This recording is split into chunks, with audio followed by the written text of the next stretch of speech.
संतों की वाणी, स्वामी जी महाराज की वाणी, महिमा सदगुरु स्वरूप राधा स्वामी की। पंडित बेग पीठ की मारे, वे संतन पर करते दान। पंडित बेग पीठ के मारे, वे संतन पर करते दान। परम संत सदगुरु स्वामी जी महाराज जी और वाणी ನಿನ್ನೆ ವಾಣಿ ಅರ್ಥ ಇತ್ತು, ಅದೇ ಮುಂದೆ ತಗೊಂತ ಇದ್ವಿ.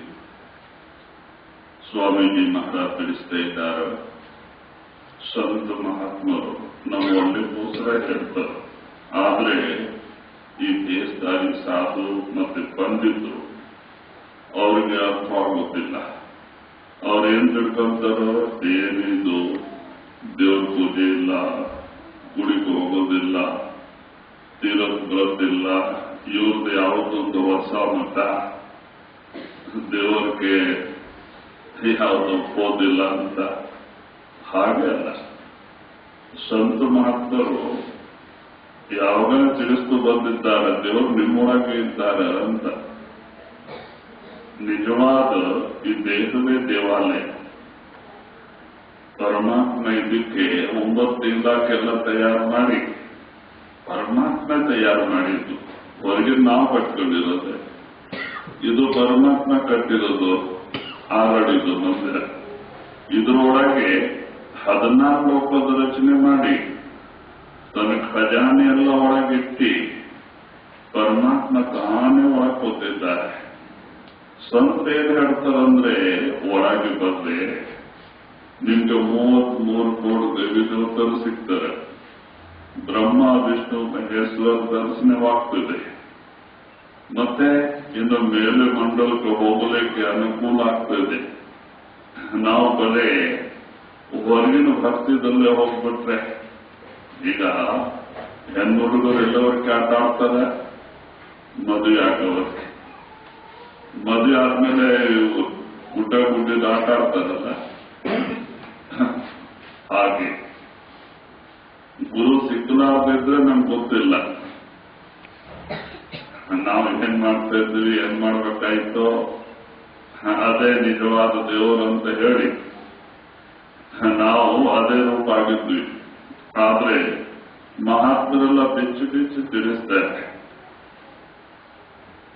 ಹೊರಗೆ ನಾವು ಮಾಡ್ಕೊಂಡಿರೋದು, ಒಳಗೆ ದೇವ್ರು ಮಾಡಿರೋದು. ನೀವು ಹೊರಗೆ ಬಂದು ನೋಡ್ರಿ, ಈಗ ಕೈವತ್ತಾರು 3 ವರ್ಷ ಹಗಲ ರಾತ್ರಿ ಜಪ ಮಾಡಿದ್ದಕ್ಕೆಲ್ಲ ಹೊರಗೆ ಹೋದ್ರು. ಅವ್ರು 3 ಕನ್ನ ದಲಿತ ಎಲ್ಲ ದೇವಿ ದೇವತರ ಒಳಗೆ ಸಿಕ್ಕಿದ್ರು. ನಾರಾಯಣ ತಾತ ಅವ್ರು ಯೋಗಿ ತಾತ ಆದ ಒಳಗೆ ಹೋಗಿದ್ದಕ್ಕೆ ಅಲ್ಲ. ಅದೇ ನಾವು ಹೊರವರೆಗೆ ಭಕ್ತಿ ಮಾಡ್ಕೊಂಡಿದ್ರೆ ಒಳಗೆ ಹೋಗ್ಲಿಲ್ಲ ಅಂದ್ರೆ ಅದೇ ಕಲ್ಲಿಂದ ಪೂಜೆ, ಮರದ ಪೂಜೆ. ಅದಕ್ಕೆ ದೇವರ ಅನ್ಕೊಂಡು ನಾವು ಆಟ ಆಡ್ಕೊಂಡು ಹೋಗ್ತಿದ್ವಿ. ಅದಕ್ಕೆ ಮಹಾತ್ಮರು ಏನ್ ಹೇಳ್ತಾರೋ, ಯಾರೋ ಖಂಡನೆ ಮಾಡೋದಿಲ್ಲ, ಅವ್ರು ನಿಜ ಹೇಳ್ತಾರೆ. ಅವ್ರು ನಮ್ಗೆ ಒಳಗೆ ಹೋಗ್ಲಿಕ್ಕೆ ಯುಕ್ತಿ ಹೇಳ್ಕೊಡ್ತಾರೆ. ಮತ್ತೇನ್ ಹೇಳ್ತಾರೋ, ನೀವು ನಾವು ಹೇಳ್ದಂಗೆ 2:30-3 ಗಂಟೆ ಕೊಡ್ರಿ, ನೀವು ಒಳಗೆ ನಿಮ್ಗೇನ್ ಕಾಣಿಸಲಿಲ್ಲ ಅಂದ್ರೆ ಕೈ ಹಿಡ್ಕೊಂಡು ಕೇಳ್ರಿ ಅಂತ. ಆದ್ರೆ ನಾವು 2:30-3 ಗಂಟೆ ಕೊಡ್ಲಿಲ್ಲ ಅಂತ ಧ್ಯಾನಕ್ಕೆ ಕೇಳೋದು ಯಾಕೆ? ನಿಮ್ಮೊಳಗೆ ದೇವರೇ ಎಲ್ಲ ಭಂಡಾರ ತುಂಬಿದರೆ ನೀವೊಳಗೆ ಬಂದ್ಬಿಟ್ರೆ ನೀವು ಧನರಾಗಿ ಹೋಗ್ತೀರ. ಮತ್ತೆ ನೀವೆಲ್ಲರಿಗೆ ಕೊಡೋರೆ ಹೊರತಾಗಿ ಬೆಳ್ಕೊಂಬವ್ರಲ್ಲ. ಹೊರಗೆ ಬಂದು ನೋಡ್ರಿ, ನಿಮ್ ತಂದೆ ನಿಮ್ಗೋಸ್ಕರ ಎಲ್ಲ ಖಜಾನೆ ತುಂಬಿಟ್ಟಿದ್ದಾರೆ.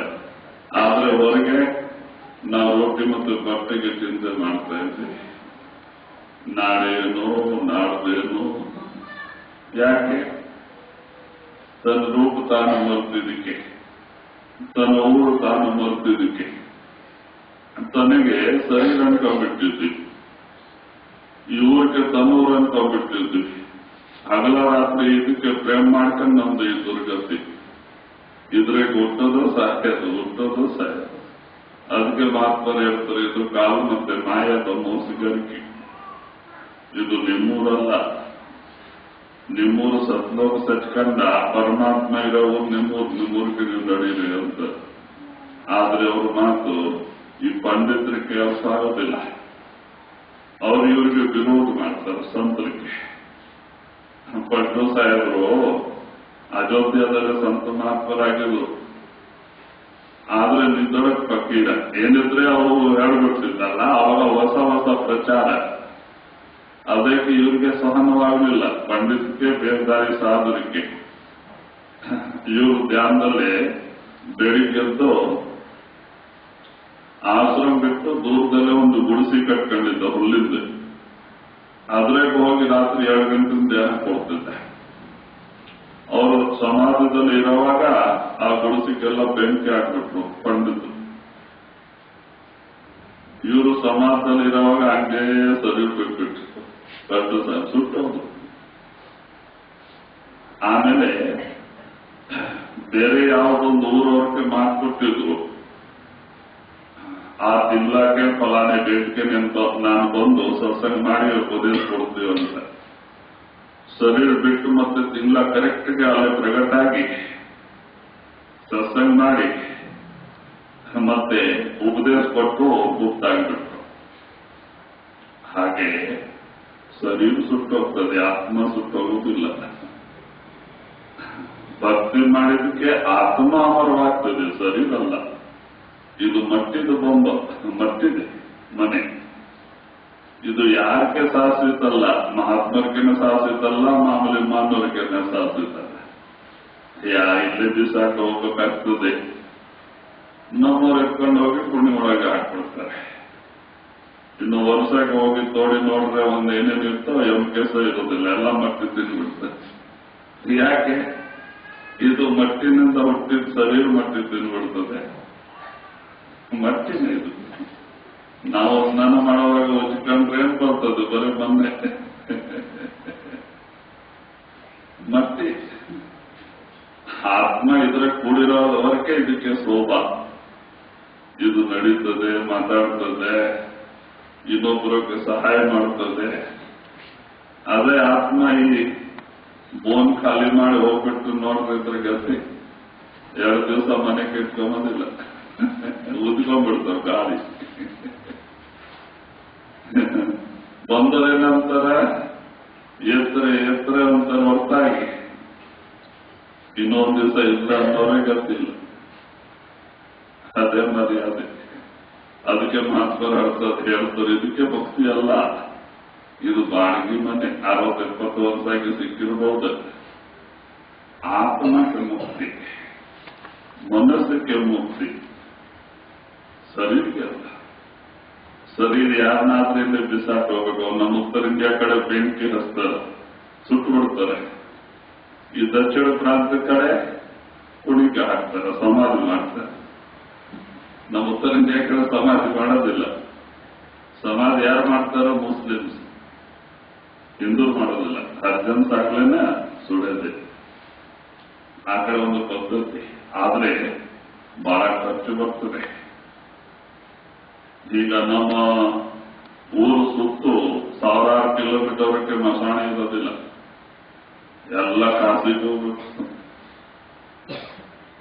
ಹೆಣ ಎತ್ಕೊಂಡು ಹೋಗ್ಬೇಕು ಅಂದ್ರೆ ಟ್ಯಾಕ್ಸಿಯವರು, ಜೀಪ್ ಅವರು ಡಬಲ್ ಚಾರ್ಜ್ ಕೇಳ್ತಾರೆ. 1000 ರೂಪಾಯಿ ಇದ್ರೆ 2000-3000 ಕೇಳ್ತಾರೆ. ಇಲ್ಲಾಂದ್ರೆ ಒಪ್ಕೊಂಡು ಹೋಗೋದಿಲ್ಲ ಹೆಣ. ಆಮೇಲೆ ಕೊಟ್ಟು ಹೋಗ್ಬೇಕು. ಅಲ್ಲೇನ್ ಮಾಡ್ತಾರ, ಎಷ್ಟು ಜನಕ್ಕೆ ಅಂತ ಕಟ್ಟಿ ಕೊಡ್ತಾರೆ ನೋಡ್ದಾನೆ. 1-1.5 ಕೊಡ್ತಾರೆ ಅಷ್ಟೇ. ಅಷ್ಟಕ್ಕೆ ಯಾವ ಹೆಣ ಸಾಯ್ತಾವ, ಅದು ಸುಡ್ತಾವ. ಅರ್ಧ ಸುಟ್ಟಿರ್ತವೆ. ಮತ್ತೆ ಅವ್ರೇನಂತಾರೆ, ಜಲ್ದಿ ಎತ್ತರೆ ಬೇರೆ ಬರ್ತಾವಂತ ಲೈನ್ದಲ್ಲೇ ನಿಂತ್ಕೊಂಡಿರ್ತಾರ. ಅಲ್ಲೇ ಕಾಸಿದಲ್ಲಿ 4ಕ್ಕೆ ಹಾಡ್ತಿದೆ ಹೆಣ ಸುಟ್ಟಬೇಕಾಗ ಲೈನ್ ಹಿಡಿದಿರ್ತಾರ.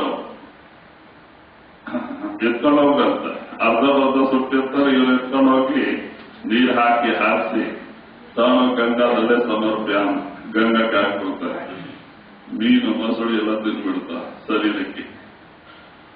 ಅದೇ ಮುಕ್ತಿ. ಅದಕ್ಕೆ ಬಹಳ ಕಷ್ಟ. ಅದಕ್ಕಿಂತ ಇದು ಉಣಿಸೋದೇ ಮೇಲೆ ಒಂದು ಪೈಸೆ ಖರ್ಚಿಲ್ಲ. ಅದ್ರಿಗೆ ಬಹಳ ಖರ್ಚು ಅವ್ರಿಗೆ. ಅದಕ್ಕೆ ಮಹಾತ್ಮರು ಏನ್ ಹೇಳ್ತಾರೋ, ಇವ್ರಿಗೆ ಅರ್ಥವಾಗಲಾರ್ದು ಸಂತರದ್ದು ನಿಂದೆ ಮಾಡ್ತಾರೆ. हितकर संतों ने समझावे, वे मानी नहीं माने आन, उनके चाह मान और धन की परमार्थ से काली जान. ಮತ್ತು ಸಂತ ಮಹಾತ್ಮರು ನಮ್ಮೊಳ್ಳೆಗೋಸ್ಕರ ಹೇಳ್ತಾರೆ. ಆದ್ರೆ ಇವ್ರಿಗೆ ಅರ್ಥ ಆಗೋದಿಲ್ಲ. ಪಂಡಿತರಿಗೆ, ಬೇಸ್ದಾರಿ ಸಾಧುರಿಗೆ ಸಂತರ ವಾಕ್ಯ ಅವ್ರಿಗೆ ಹಿಡಿಯೋದಿಲ್ಲ.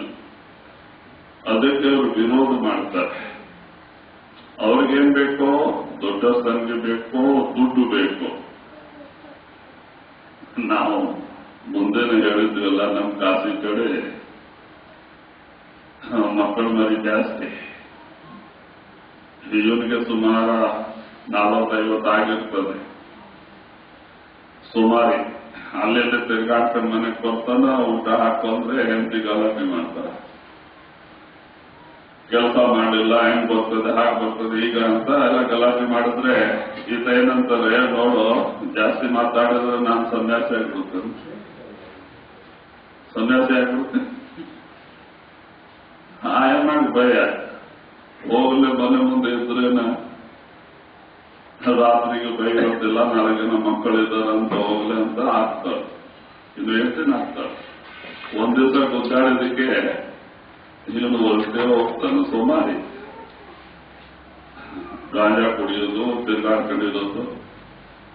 ಗಾಂಜಾ ಕುಡಿಯೋದಕ್ಕೆ ಹಸು ಜಾಸ್ತಿ. ಆಮೇಲೆ ಬಂದು ಗುದ್ದಾಡೋದು ಮನೆಗೆ. ಆಮೇಲೆ ಹೋದ್ರೆ ಅಲ್ಲಿ ಕಾಸಿದಲ್ಲೇ ದೊಡ್ಡ ದೊಡ್ಡ ಮಠ ಇದೆ. ಮಠಕ್ಕೆ ಒಬ್ಬರೊಬ್ಬರು ಮಠಾಧಿಪತಿ ಇರ್ತಾರೆ. ಅವ್ರಿಗೆ ಮಹಾಂತರು ಅಂತಾರೆ. ಸಂತರಲ್ಲ, ಮಹಾಂತರು. ಅವ್ರು ಇದ್ದವ್ರು ಕಾಯ್ಕೊಂಡಿರ್ತಾರೆ. ಅವ್ರು ಬಂದು, ಸ್ವಾಮಿ ಸಂಸಾರದಲ್ಲಿ ಬಹಳ ಕಷ್ಟ, ನಾವು ಸನ್ಯಾಸಿ ಆಗ್ಬೇಕು ಅಂತ ಬಂದಿರ್ತೀವಿ ಅಂತ. ಒಳ್ಳೇದು ಬರ್ರಿ ಅಂತ ಕಾಯ ಬಟ್ಟೆ ರುದ್ರಾಕ್ಷ ಕೊಟ್ಬಿಡ್ತಾರೆ, ಮಂತ್ರ ಕೊಟ್ಬಿಡ್ತಾರೆ. ಅವರಿಗೆ ಶಾಸನೆ ಹೇಳ್ತಾರೆ, ನೋಡ್ರಿ ಬೆಳಿಗ್ಗೆ 6 ಗಂಟೆಗೆ ಚಾಯ್ ಕುಡ್ದು 4 ಜೋಲಿಗೆ ತಗೊಂಡು ಹೋಗ್ಬೇಕು. ಬೆಳ್ಕೊಂಬಿಗೆ ಊರಷ್ಟಿರ್ಬೇಕು. ಏನೇನ್ ಕಳವಿ ತಂದ್ರೆ ಊಟ ಹಾಕೋದಿಲ್ಲ. ಶಾಸನ ಇರ್ತದೆ. ಎಲ್ಲ 50 ಜನ ಇರ್ಲಿ, 4 ಜನ ಇರ್ಲಿ, ಎಲ್ಲರಿಗೆ 4 ಶಿಲ. ಈ ಕಡೆ 2, ಈ ಕಡೆ 2 ತಗಲಾಗ್ತದೆ. ಕಾವೆ ಶಿಲಾನೆ, ಕಾಯಿ ಬಟ್ಟೆ ಕಾವೆ ಶಿಲ. ಆಮೇಲೆ 1-2 ಕೆಜಿ ಟಿಫನ್ ಕೇರನ್ನ ಕೊಡ್ತಾರೆ. ಹೋಗಿ ತುಪ್ಪನ ತಗೊಂಬರ್ರಿ ಅಂತ. ಯಾಕೆಂದ್ರೆ ಸ್ವಲ್ಪ ಉತ್ತರ ಇಂಡಿಯಾ ಕಡೆ ದಾನ ಧರ್ಮ ಜಾಸ್ತಿ. ಇವರು 10 ಜನ ಒಂದೂರಕ್ಕೆ, 10 ಜನ ಒಂದೂರಕ್ಕೆ, ದಿಕ್ಕಕ್ಕೆ 10 ಹೋಗ್ತಾರೆ. 10 ಜನ ಹೋಗಿ ಅಲ್ಲೇ ಪೂರಾಕ್ ಸುಳ್ಳು ಹೇಳ್ತಾರೆ. ನಮ್ಮ ಆಶ್ರಮದಲ್ಲಿ ಭಂಡಾರ ಇದೆ, ಇಷ್ಟು 1000 ಜನಕ್ಕೆ ಊಟ ಹಾಕೋದಿದೆ, ದಾನ ಧರ್ಮ ಮಾಡಬೇಕು ಅಂದ್ರೆ ಪಾಪ ಕೊಡ್ತಾರೆ. ಅಕ್ಕಿದಲ್ಲೇ ಅಕ್ಕಿ, ಗೋಧಿ ಹಿಟ್ಟಿನ ಚೀಲದಲ್ಲಿ ಗೋಧಿ ಹಿಟ್ಟು, ಬೇಳೆ. ಚಲೋ ಜನ ಬೇರೆ ಕಾಳು ಕೊಡ್ತಾರೆ, ಅದಕ್ಕೆ ಬೇರೆ ಚೀಲ. ಮತ್ತೆ ಒಂದೊಂದು ಗಟ್ಟಿ ಪಾಪ ಭಂಡಾರ ಇದೆಲ್ಲ, ಒಂದು ಆ ಕಡೆ ದಾನ ಧರ್ಮ, ಒಂದೊಂದು ಗಟ್ಟಿ ಇದು ತುಪ್ಪನ ಹಾಕ್ತಾರೆ ಟಿಫನ್ ಕರಕ್ಕೆ. ಮಧ್ಯಾಹ್ನ ವರ್ಗ ಬೇಡ್ಕೊಂಡ್ರೆ ಊರಷ್ಟಾಗಿ ಹೋಗ್ತದೆ. ಒಬ್ಬರು ಊರಷ್ಟು ಆ ಟಿಫನ್ ಬೇರೆ ತುಂಬ ಹೋಗ್ತದೆ. ಸುಮಾರು ಒಂದು 50-100 ಮನೆ ಬೇಡ್ಕೊಂತಾರಲ್ಲ, ತಗೊಂಡು ಹೋಗ್ತಾರೆ. ಮೇಲೆ ದೇವಸ್ಥಾನ, ದೇವ್ರ ಗುಡಿ ದೇವಸ್ಥಾನ ಇರ್ತದೆ, ಆಶ್ರಮ ಕೆಳಗೆ ಅಂಡರ್ಗ್ರೌಂಡ್ 100 ಶಿಲ. ಅಕ್ಕಿ ಶಿಲಾದಲ್ಲಿ ಅಕ್ಕಿ ಹಾಕ್ತಾರ, ಹಿಟ್ಟಿನ ಶಿಲಾದಲ್ಲಿ ಹಿಟ್ಟು ಹಾಕ್ತಾರ, ಬೇಳೆ ಶಿಲಾದಲ್ಲಿ ಬೇಳೆ ಹಾಕ್ತಾರ. 16 ಕೆಜಿ ಟಿನ್ ಇರ್ತದೆ ತುಪ್ಪದಕ್ಕೆ, ಅದ್ರಾಗೆ ತುಪ್ಪ ಒಯ್ತಾರ. ಬಂದರೆಲ್ಲ ಹಂಗೆ ಅದು ತುಂಬಿದ್ಕೊಳ್ಳೆ ಇವ್ರು ಬಂದ್ ಮಾಡಿ ಎಲ್ಲ ಶೆಟ್ಟಿ ಅಂಗಡಿಗೆ ಪಾರ್ಸಲ್ ಲಾರಿ. ಇವ್ರಿಗೇನ್ ಮಾಡ್ತಾರೆ, 2 ಸಲ ಊಟ ಹಾಕ್ತಾರೆ.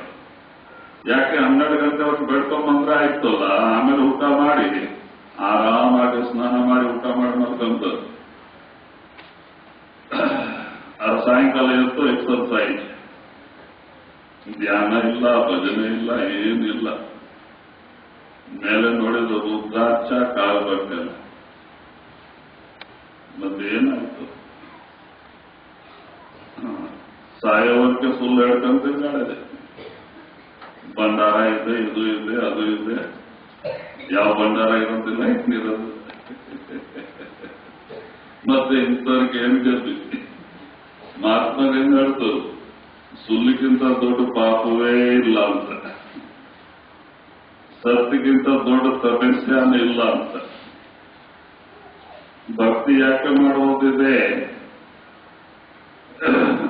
ತನ್ನ ಪಾತ್ರ ಕ್ಲೀನ್ ಆಗ್ಲಿಕ್ಕೆ. ಮನಸ್ಸು ರೂಪವಾದಂತ ಮಂದಿರ ಸ್ವಚ್ಛ ಆಗ್ಬೇಕು, ಸಾಫ್ ಆಗ್ಬೇಕು. ಯಾವ ಮಂದಿರದಲ್ಲಿ ನಾವು ಪರಮಾತ್ಮ ಕರೀತಾ ಇದ್ದೀವಲ್ಲ, ಯಾವ ಸ್ಥಾನದಲ್ಲಿ ಪರಮಾತ್ಮ ಪ್ರಗಟ ಆಗ್ಬೇಕು ಅಂದ್ರೆ ಆ ಮನಸ್ಸು ಹೆಂಗಿರ್ಬೇಕು? ಅದಕ್ಕೆ ರಾಗ, ದ್ವೇಷ, ಕಪಟ, ಛಲ ಇವೆಲ್ಲ ಇತ್ತು ಅಂದ್ರೆ ದೇವರು ಹೆಂಗ್ ಬರ್ತಾರೆ? ಅದಕ್ಕೆ ತಿಳಿಸ್ತಾ ಇದ್ದಾರೆ. ಒಬ್ಬ ಶೇಖ್ ತಕ್ಕಿ ಹತ್ರ, ತುಳಸಿ ಸಾಹೇಬ್ ಹತ್ರ ಶೇಖ್ ತಕ್ಕಿ ಬಂದ. ತುಳಸಿ ಸಾಹೇಬ್ ಸಂತ ಮಹಾತ್ಮರು. ಅವ್ರು ಕೇಳ್ತಾನೆ, ಸ್ವಾಮಿ ನಾನು ಮಕ್ಕ ಮದೀನಾ ಎಲ್ಲ ಸುತ್ತಾಕೊಂಬಂದು ನನಗೆ ಒಳಗೆ ಶಾಂತಿ ಸಿಗ್ಲಿಲ್ಲ, ದೇವ್ರು ಯಾಕೆ ಸಿಗ್ತಾರಂದ್ರೆ ಅದೇ ಮಾತು ಕೇಳ್ತಾನೆ, ದೇವರೆಲ್ಲ ದೂರಿಲ್ಲಪ್ಪ, ನಿಮ್ ಒಳಗೆ ಇದ್ದಾನೆ. ದೇವೇಂದ್ರ ದೇವಾಲಯ ಒಳಗೆ ಬರ್ರೆ, ಆದ್ರೆ ಒಳಗೆ ಹೋಗ್ಲಿಕ್ಕೆ ಮನಸ್ಸು ರೂಪವಾದಂತ ಮಂದಿರ ಸ್ವಚ್ಛ ಇರಬೇಕು. ಅದಕ್ಕೆ दिल का बजरा साफ कर जाना के आने के लिए, ध्यान डेरों का उठा उसके बिठाने के लिए. ಈ ಮನಸ್ಸು ರೂಪವಾದಂತ ಮಂದಿರ ಸಾಫ್ ಸ್ವಚ್ಛ ಮಾಡಬೇಕು, ದೇವರು ಸಿಕ್ಕೋಗ್ತಾರೆ. ಆದ್ರೆ ನಮ್ ಗತಿ ಏನು? एक दिल लाखों तमन्ना उस पे और ज्यादा हविस, फिर ठिकाना है कहाँ उसके ठिकाने के लिए. ಮನಸ್ಸು ರೂಪವಾದಂತ ಮಂದಿರ ಒಂದೇ ಇದೆ, ಆದ್ರೆ ಕೋಟಾನುಕೋಟ್ ಸಂಕಲ್ಪ, ವಿಂಕಲ್ಪ, ಆಶಾ, ಕೃಷ್ಣ, ಕುಟುಂಬ ಪರಿವಾರ, ಚಿಂತೆ, ಕೋರ್ಟ್ ಕಚೇರಿ ಎಲ್ಲ ತುಂಬಿದೆ. ಅದ್ರಾಗ ದೇವರಕನ್ನ ಕರಿತೀವಿ ನೀನೊಬ್ಬ ಅಂತ. ನಾವು ಕೂಡಲಿಕ್ಕೆ ಜಾಗ ಇಲ್ಲಿದೆ, ಕೂಡ ಕಚರ ಹೋದ್ರಲ್ಲ. ಈ ಕೂಡ ಕಚರ ದೂರ ಮಾಡಲಿಕ್ಕೆ ಮಹಾತ್ಮರು ನಮಗೆ ಸುಮರನ್ ಕೊಟ್ಟಿದ್ದಾರೆ. ನಾಮ ಸುಮರ 2 ಗಂಟೆ 2.5 ಗಂಟೆ ನಾಮ ಸುಮರ ಧ್ಯಾನ ಕೊಡ್ರಿ ರೋಜು. ಪ್ರೇಮವಾಗಿ ಪರಮಾತ್ಮ ನಾಮ ಸುಮರ ಮಾಡ್ಕೊಂಡು ಕುಟುಂಬದ ಸ್ಥಾನದಲ್ಲಿ ಮನಸ್ಸು ನಿಲ್ಲಿಸಿ, ಆವಾಗ ಹೆಂಗ್ ನಾಮ ಸಂಗ್ರಹಣ ಮಾಡ್ತೇವೆ, ನಮ್ಮ ಪಾಪ ಪರಿಹಾರವಾಗ್ತದೆ, ಮನಸ್ಸು ನಿರ್ಮಲ ಆಗ್ತಾ ಬರ್ತಾ ಇದೆ. ಒಂದ್ ದಿವಸ ಮನಸ್ಸು ನಿರ್ಮಲವಾಯ್ತು ಅಂದ್ರೆ ನಮ್ಮ ಚೇತನ ಮೇಲೆ ಹೋಗಲು ಶುರುವಾಗ್ತದೆ. ಎಲ್ಲಿವರೆಗೆ ಮನಸ್ಸು ನಿರ್ಮಲ ಆಗಲಿಲ್ಲ, ಚೇತನ ಮೇಲೆ ಹೋಗುವುದಿಲ್ಲ. ಅದು ಸಾಹಸ. ಮನಸ್ಸು ನಿರ್ಮಲ ಆಗ್ಬೇಕು ಅಂದ್ರೆ ನಾಮಸ್ಮರಣ ನಡಿಬೇಕು. ನೋಡ್ರಿ, ವಾಲ್ಮೀಕಿ ಅಂತವ್ರೆ ನಾಮಸ್ಮರಣ ಮಾಡಿ ಬ್ರಹ್ಮಋಷಿ ಆದ್ರು. ರಾಮ ಹುಟ್ಟಕ್ಕೆ 10,000 ವರ್ಷ ಮುಂದೆ ರಾಮಾಯಣ ಬರೆದಿತ್ತು ಸಂಸ್ಕೃತದಲ್ಲಿ. ಕಾಲಜ್ಞಾನವೇ ಫಸ್ಟ್ ಕಾಲಜ್ಞಾನ ವಾಲ್ಮೀಕಿ ಮಹರ್ಷಿ ಬರೆದಿದ್ದು ಆ ಕಾಲದಲ್ಲಿ, ಸಜ್ಜುಗದಲ್ಲಿ. ಆದ್ರೆ ಸಜ್ಜುಗದಲ್ಲಿ ಬರ್ತಿತ್ತು. ರಾಮ ಹುಟ್ಟಕ್ಕೆ 10,000 ವರ್ಷ ಮುಂದೆ, ಅದೇ ಲಾಸ್ಟ್. ಆಮೇಲೆ ತ್ರೇತಾಯುಗ ಸ್ಟಾರ್ಟ್ ಆಯ್ತು. ತ್ರೇತಾಯುಗಕ್ಕೆ ಎಷ್ಟು 10,000 ವರ್ಷ ಆಯುಸ್ಸು. ಅವ್ರ 10,000 ವರ್ಷ ಮುಂದೆ ಸಜ್ಜುಗದಲ್ಲೇ ಸಜ್ಜುಗ ಲಾಸ್ಟ್ಗೆ ಬರ್ದಿರೋದು ಕಾಲಕ್ಕೆ. ವಾಲ್ಮೀಕಿ ಮಹರ್ಷಿ ಸಜ್ಜುಗದಲ್ಲಿದ್ರು, ಮತ್ತೆ ತ್ರೇತಾಯುಗದಲ್ಲೇ ಇದ್ರು. ಸೀತಾಗೆ ರಕ್ಷಣೆ ಮಾಡಿದ್ರು ಅಡವಿದಲ್ಲಿ. ಮತ್ತೆ ನೋಡ್ರಿ, ಅವ್ರಿಗೆ ಆಯುಷ್ ಜಾಸ್ತಿ ಇರ್ತದೆ. ತಪಸ್ಯ ಮಾಡಿದವ್ರಿಗೆ, ಪ್ರಾಣಾಯಾಮ ಸಾಧನೆ ಮಾಡಿದವ್ರಿಗೆ. ಅದಕ್ಕೆ ಸಂತ ಮಹಾತ್ಮರು ನಿಜವಾದ ಸ್ಥಿತಿಗತಿ ಹೇಳ್ತಾರೆ, ಆದ್ರೆ ಇವರಿಗೆ ಅರ್ಥ ಆಗೋದಿಲ್ಲ. ಅದಕ್ಕೆ ಇವರು ವಿರೋಧ ಮಾಡ್ತಾರೆ. ಅದಕ್ಕೆ ಸ್ವಾಮೀಜಿ ಮಹಾರಾಜ್ ತಿಳಿಸ್ತಾ ಇದ್ದಾರೆ, ಹಿತಕರ ಸಂತ ಪುಣ್ಯ ಸಮಜಾವೆ ವೇ ಮಾನಿ ನೈ ಮಾನೆ ಆನ್. ಇವರಿಗೆ ಮಾನ್ ಮರ್ಯಾದೆ ಬೇಕು, ದುಡ್ಡು ಬೇಕು. ಇವೆಲ್ಲ ಬೇಕಂದ್ರೆ ದೇವರಿಗೆ ಸಿಗ್ತಾರೆ. ದೇವರಿಗೆ ನೋಡ್ಬೇಕು ಅಂದ್ರೆ ಇವೆಲ್ಲ ತ್ಯಾಗ ಮಾಡಬೇಕಾಗ್ತದೆ. ತ್ಯಾಗ ಮಾಡ್ಬೇಕಂದ್ರೆ ಎಲ್ಲ ಬಿಟ್ಟು ಹೋಗ್ಬೇಕು ಅಂತಲ್ಲ, ಸಂಸಾರದಲ್ಲಿ ಇರ್ಬೇಕು, ಎಲ್ಲ ವ್ಯವಹಾರ ಮಾಡಬೇಕು.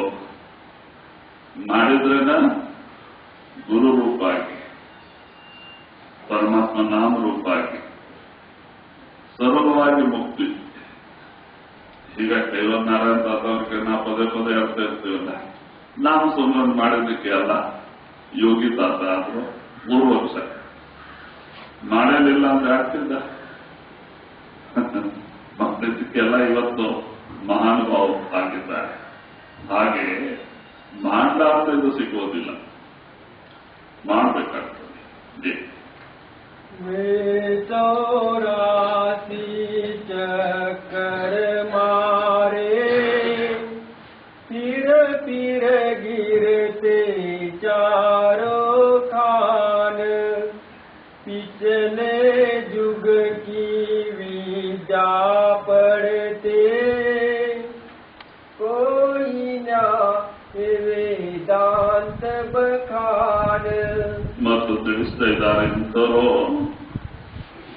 ಮತ್ತೆ ಇವ್ರು ಮಾಡಿದ ಕರ್ಮಕ್ಕೆ ಇವರು 84 ಲಕ್ಷ ಜೀವರಾಶಿಗೆ ಹೋಗ್ತಾರೆ.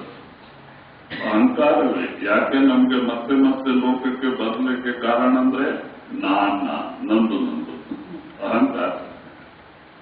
ಭಕ್ತಿ ಯಾಕೆ ಮಾಡಬೇಕು? ಅಹಂಕಾರ ಬಿಡಲಿಕ್ಕೆ. ಅಹಂಕಾರ ಬಿಡುವುದು ಭಕ್ತಿ. ಮತ್ತೆ ಭಕ್ತಿದಲ್ಲಿ ಅಹಂಕಾರ ಬೆಳೀತು ಅಂದ್ರೆ ಬಂಧನೆ ಹೆಚ್ಚಾಯ್ತು, ದೊಡ್ಡದಾಯ್ತು. ಅದಕ್ಕೆ ಭಕ್ತಿ ನಾವು ಹೆಂಗೆ ಮಾಡ್ತೀವಿ, ನಮ್ದಲ್ಲೇ ದೀನತೆ ನಮ್ರತೆ ಬರ್ತದೆ. ನಾಮಸ್ಮರಣೆ ಹೆಂಗೆ ಮಾಡ್ತೀವಿ, ನಮ್ದಲ್ಲೇ ಪರಿವರ್ತನೆವಾಗ್ತದೆ. ಹೆಂಗೆ ಪಾಪ ಪರಿಹಾರವಾಗ್ತದೆ, ಮನಸ್ಸು ನಿರ್ಮಲ ಆದ್ರೆ ಶಾಂತಿ ಬರ್ತದೆ. ಒಂದು ಮಾನವದಲ್ಲೇ ಪರಿವರ್ತನೆ ಬರ್ತದೆ. ಯಾವ ಸ್ಥಾನದಲ್ಲೇ ಕಾಮ ಕ್ರೋಧ ಲೋಭ ಮೋಹ ಅಹಂಕಾರ ಇತ್ತು, ಅಲ್ಲಿ ಕ್ಷಮಾ ಸಂತೋಷ ದಯಾ ದೀನತಾ ನಮ್ರತಾ ಇವೆಲ್ಲ ಬಂದ್ಬಿಡ್ತದೆ ಭಕ್ತಿದ ಗುಣ. ಅದಕ್ಕೆ ಮಹಾತ್ಮರೇನು ಹೇಳ್ತರು, ಅಹಂಕಾರ ಇಟ್ಕೊಂಡು ನಾವು ಕರ್ಮ ಮಾಡ್ಕೊಂತ ಹೋಗ್ತಾ ಇದ್ರೆ, ಪಾಪ ಮಾಡ್ಕೊಂತ ಹೋಗ್ತಾ ಇದ್ರೆ ಏನಾಗ್ತದೆ? 84 ಲಕ್ಷ ಜೀವರಾಶಿ, ಗಿಡ ಮರ ಶರೀರ, ಕ್ರಿಮಿ ಕೀಟದ ಶರೀರ, ಆಮೇಲೆ ಪಶು ಪಕ್ಷಿ ಶರೀರ ಎಲ್ಲ ಸುತ್ತಾಕೊಂಡ್ ಬರ್ಬೇಕು ಮಾನವ ಶರೀರದಲ್ಲಿ.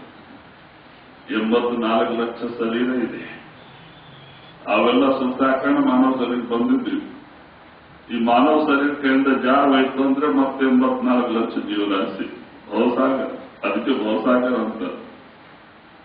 ಹುಟ್ಟೋದು ಸಾಯೋದು, ಹುಟ್ಟೋದು ಸಾಯೋದು, ಇದೇ ಕೆಲಸ. ಯಾವ ಶರೀರದಲ್ಲಿ ಹೋದ್ರೆ ಸುಖ ಮತ್ತೆ ಶಾಂತಿ ಸಿಗೋದಿಲ್ಲ. ಯಾಕೆ?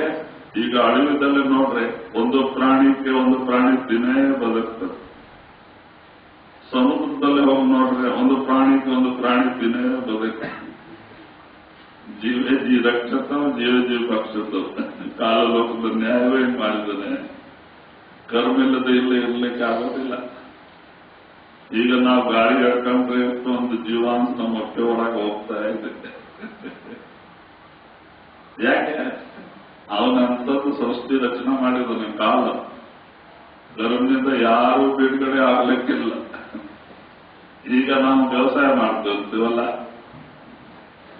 ವ್ಯವಸಾಯಕ್ಕೆ ಕಾಯಿಲೆ ಬರ್ತವೆ, ಏನೇನು ರೋಗ ಬರ್ತದೆ, ನಾವು ಔಷಧ ಹೊಡಲೇಬೇಕಲ್ಲ, ಹುಳ ಸಾಯ್ಬೇಕಲ್ಲ ಎಲ್ಲ.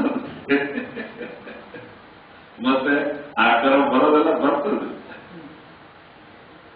ಇಲ್ಲದೆ ವ್ಯವಸಾಯ ಹೋಗ್ತದೆ, ನಷ್ಟ ಆಗ್ತದೆ, ಮಾಡಿದ್ದಕ್ಕೆ ಲಾಭ ಇಲ್ಲ, ಕಾಪಾಡಲೇಬೇಕಲ್ಲ. ಅದಕ್ಕೆ ಒಬ್ರು ಹಂಗೆ ಪ್ರಶ್ನೆ ಹೇಳಿದ್ರು ಮಹಾರಾಜ್ಗೆ, ಸ್ವಾಮಿ ನೀವು ರೇಷ್ಮೆ ಮೇಯಿಸ್ಬೇಡ ಅಂತ ಹೇಳ್ತೀರಲ್ಲ, ಮತ್ತೆ ನಮ್ ವ್ಯವಸಾಯ ಮಾಡ್ತಿರೋದಕ್ಕೆ ಹುಳಕ್ಕೆ ಮಂದು ಹೊಡಿತೀವಲ್ಲ, ಅವೆಲ್ಲ ಹುಳ ಸಾಯ್ತಾವಲ್ಲ ಇಂದ ಮಹಾರಾಜರು ಹೇಳಿದ್ರು, ಹೌದಪ್ಪ, ಇಲ್ಲೇ ಕರ್ಮ ಇಲ್ಲದೆ ಇರ್ಲಿಕ್ಕೆ ಆಗೋದಿಲ್ಲ, ಆದ್ರೆ ಕರ್ಮ ಬರ್ತದೆ.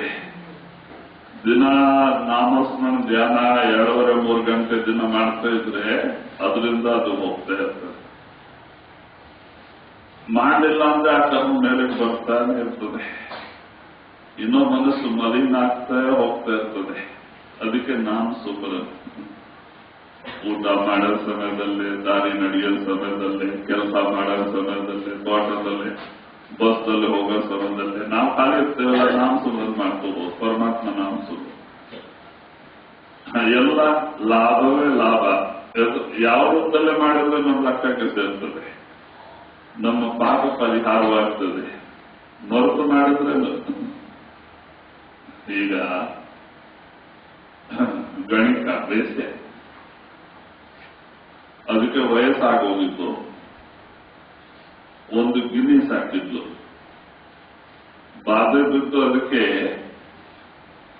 ನಾರಾಯಣ ನಾರಾಯಣ ಅಂತ ಜಪ ಮಾಡಿಸೋದು ಅಮ್ಮ ಆ ಗಿನಿಗೆ. ಅದು ಒಂದು 6 ತಿಂಗಳಕ್ಕೆ ಹಿಂಗೆ ದಿನ ಹೇಳಿ ಹೇಳಿ ಅದು ಬಹಳ ಜಲ್ದಿ ಕಲಿತಾವ್ರೆ ನೋಡ್ರಿ. ಗಿನಿ ಒಂದು 3 ದಿನ 4 ತಿಂಗಳಕ್ಕೆ ಅದು ನಾರಾಯಣ ನಾರಾಯಣ ನಾರಾಯಣ ಅನ್ನಕ್ಕೆ ಶುರು ಮಾಡಿದೆ. ಒಂದು 6 ತಿಂಗಳಕ್ಕೆ ಒಳ್ಳೆ ರೂಢಿ ಆಗ್ಬಿಡ್ತಿದೆ. ಏನೋ ಬಂದು ಹೊರಗೆ ಕುತ್ಕೊಂಡ್ಕೊಳ್ಳಿ, ಏನೋ ನೋಡಿದ್ಕೊಳ್ಳಿ ಅದು ನಾರಾಯಣ ನಾರಾಯಣ ನಾರಾಯಣ ಅನ್ನಕ್ಕೆ ಶುರು ಮಾಡೋದು. ಅದರ ಜೊತೆಗೆ ಈ ಅಮ್ಮ ನಾರಾಯಣ ನಾರಾಯಣ ಅನ್ನೋದು. ಆಮೇಲೆ ಏನಾಯ್ತು, ಮೃತ್ಯು ಅಕಸ್ಮಾತ್ ಅಲ್ಲ, ಅಮ್ಮ ಅಲ್ಲೇ ಕೂತಿದೆ, ಇದು ಕೂತಿದೆ, ಅದು ಸುಮ್ಮನೆ ಇದೆ. ನಾರಾಯಣ ನಾರಾಯಣ ಅಂತ ಸುಮ್ಮನೆ ಆಗಿದೆ ಆ ಗಿನಿ. ಅಷ್ಟಕ್ಕೆ ಯಮದೂತ್ ಬಂದ್ಬಿಟ್ಟಿದ್ದಾರೆ. ಪಾಪಿಷ್ಟ ಸರಿಗ ಯಮದೂತ್ ಬಂದು ಯಮಕ್ಕೆ ಪ್ರಾಣ ಹಿಡಿತಾ ಇದ್ದಾರೆ. ಯಮ ಕೆಳಗೆ ಬಿದ್ದು ಒದ್ದಾಡ್ತಾ ಇದೆ, ಕಾಲು ಕೈ ಬಾಧೆ ಬಿಡ್ತಾ ಇದೆ. ಯಾಕೆ ಪಾಪ ಅಲ್ಲ, ಬಾಧೆ ಬಿಡ್ತಾ ಇದ್ರೆ ಇದು ಗಿನಿ ಗಾಬರಿ ಬಿದ್ದಿದೆ. ಈಗ ಏನೇನು ಬಂತು ಏನು ಕೆಳಗೆ ಅಂತ, ಅದು ಬೆಕ್ಕು ಬಂತು ಏನೋ ಅಂತ ಗಾಬರಿ ಬಿದ್ದು ಶಬ್ದ ಆಗಿದ್ದಕ್ಕೆ ಗಾಬರಿ ಬಿದ್ದು ಕೆಳಗೆ ನೋಡಿದ್ದೆ. ಆ ಗಿನಿ ನೋಡಿದ್ರೆ ಈ ಅಮ್ಮ ಗಣಿಕ ಕಾಣಿಸಿದೆ. ಗಣಿಕಾಗಿ ನೋಡಿದ ಕೂಡಲೇ ಅದು ಕಣ್ಣು ಮುಚ್ಕೊಂಡು ನಾರಾಯಣ ನಾರಾಯಣ ನಾರಾಯಣ ಅನ್ನಕ್ಕೆ ಶುರು ಮಾಡಿದೆ. ಅದು ಗಿನಿ. ಅದು ನಾರಾಯಣ ವಾಕ್ಯ ಅಮ್ಮ ಕಿವಿ ಬಿತ್ತು, ನಾರಾಯಣ ಧ್ಯಾನ ಬಂತು. ಯಾಕೆ ಚಲೋ ವರ್ಷದಿಂದ ಮಾಡ್ತಿದ್ವಲ್ಲ, ನಾರಾಯಣ ಧ್ಯಾನ ಬಂದ ಕೂಡಲೇ ಬೇಡ್ಕೊಂಡು ದೂತ್ ಬಂದ್ಬಿಟ್ಲ.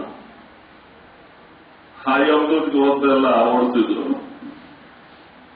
ಅವರು ಕರ್ಕೊಂಡೋಗಿ ಬೇಡ್ಕೊಂಡಿಕ್ಕೆ ಹಾಕಿದ್ರು. ನೋಡ್ರಿ, ಒಂದು ಗಿನಿನಿಂದ ಆಮೇಲೆ ಮುಕ್ತಿ ಸಿಕ್ತು. ನಾರಾಯಣ ಲಾಸ್ಟ್ ಟೈಮ್ದಲ್ಲಿ ಗ್ಯಾಪ್ ಬಂದಿದ್ದಕ್ಕೆ ಅದೇ ಬರಲಿಲ್ಲ ಅಂದ್ರೆ ಕಷ್ಟ ಇತ್ತು. ಹಾಗೆ ಅದಕ್ಕೆ ತಿಳಿಸೋದು, ಈ ನಾಮ ಸುಮ್ರದಲ್ಲಿ ಪವರ್ ಇದೆ.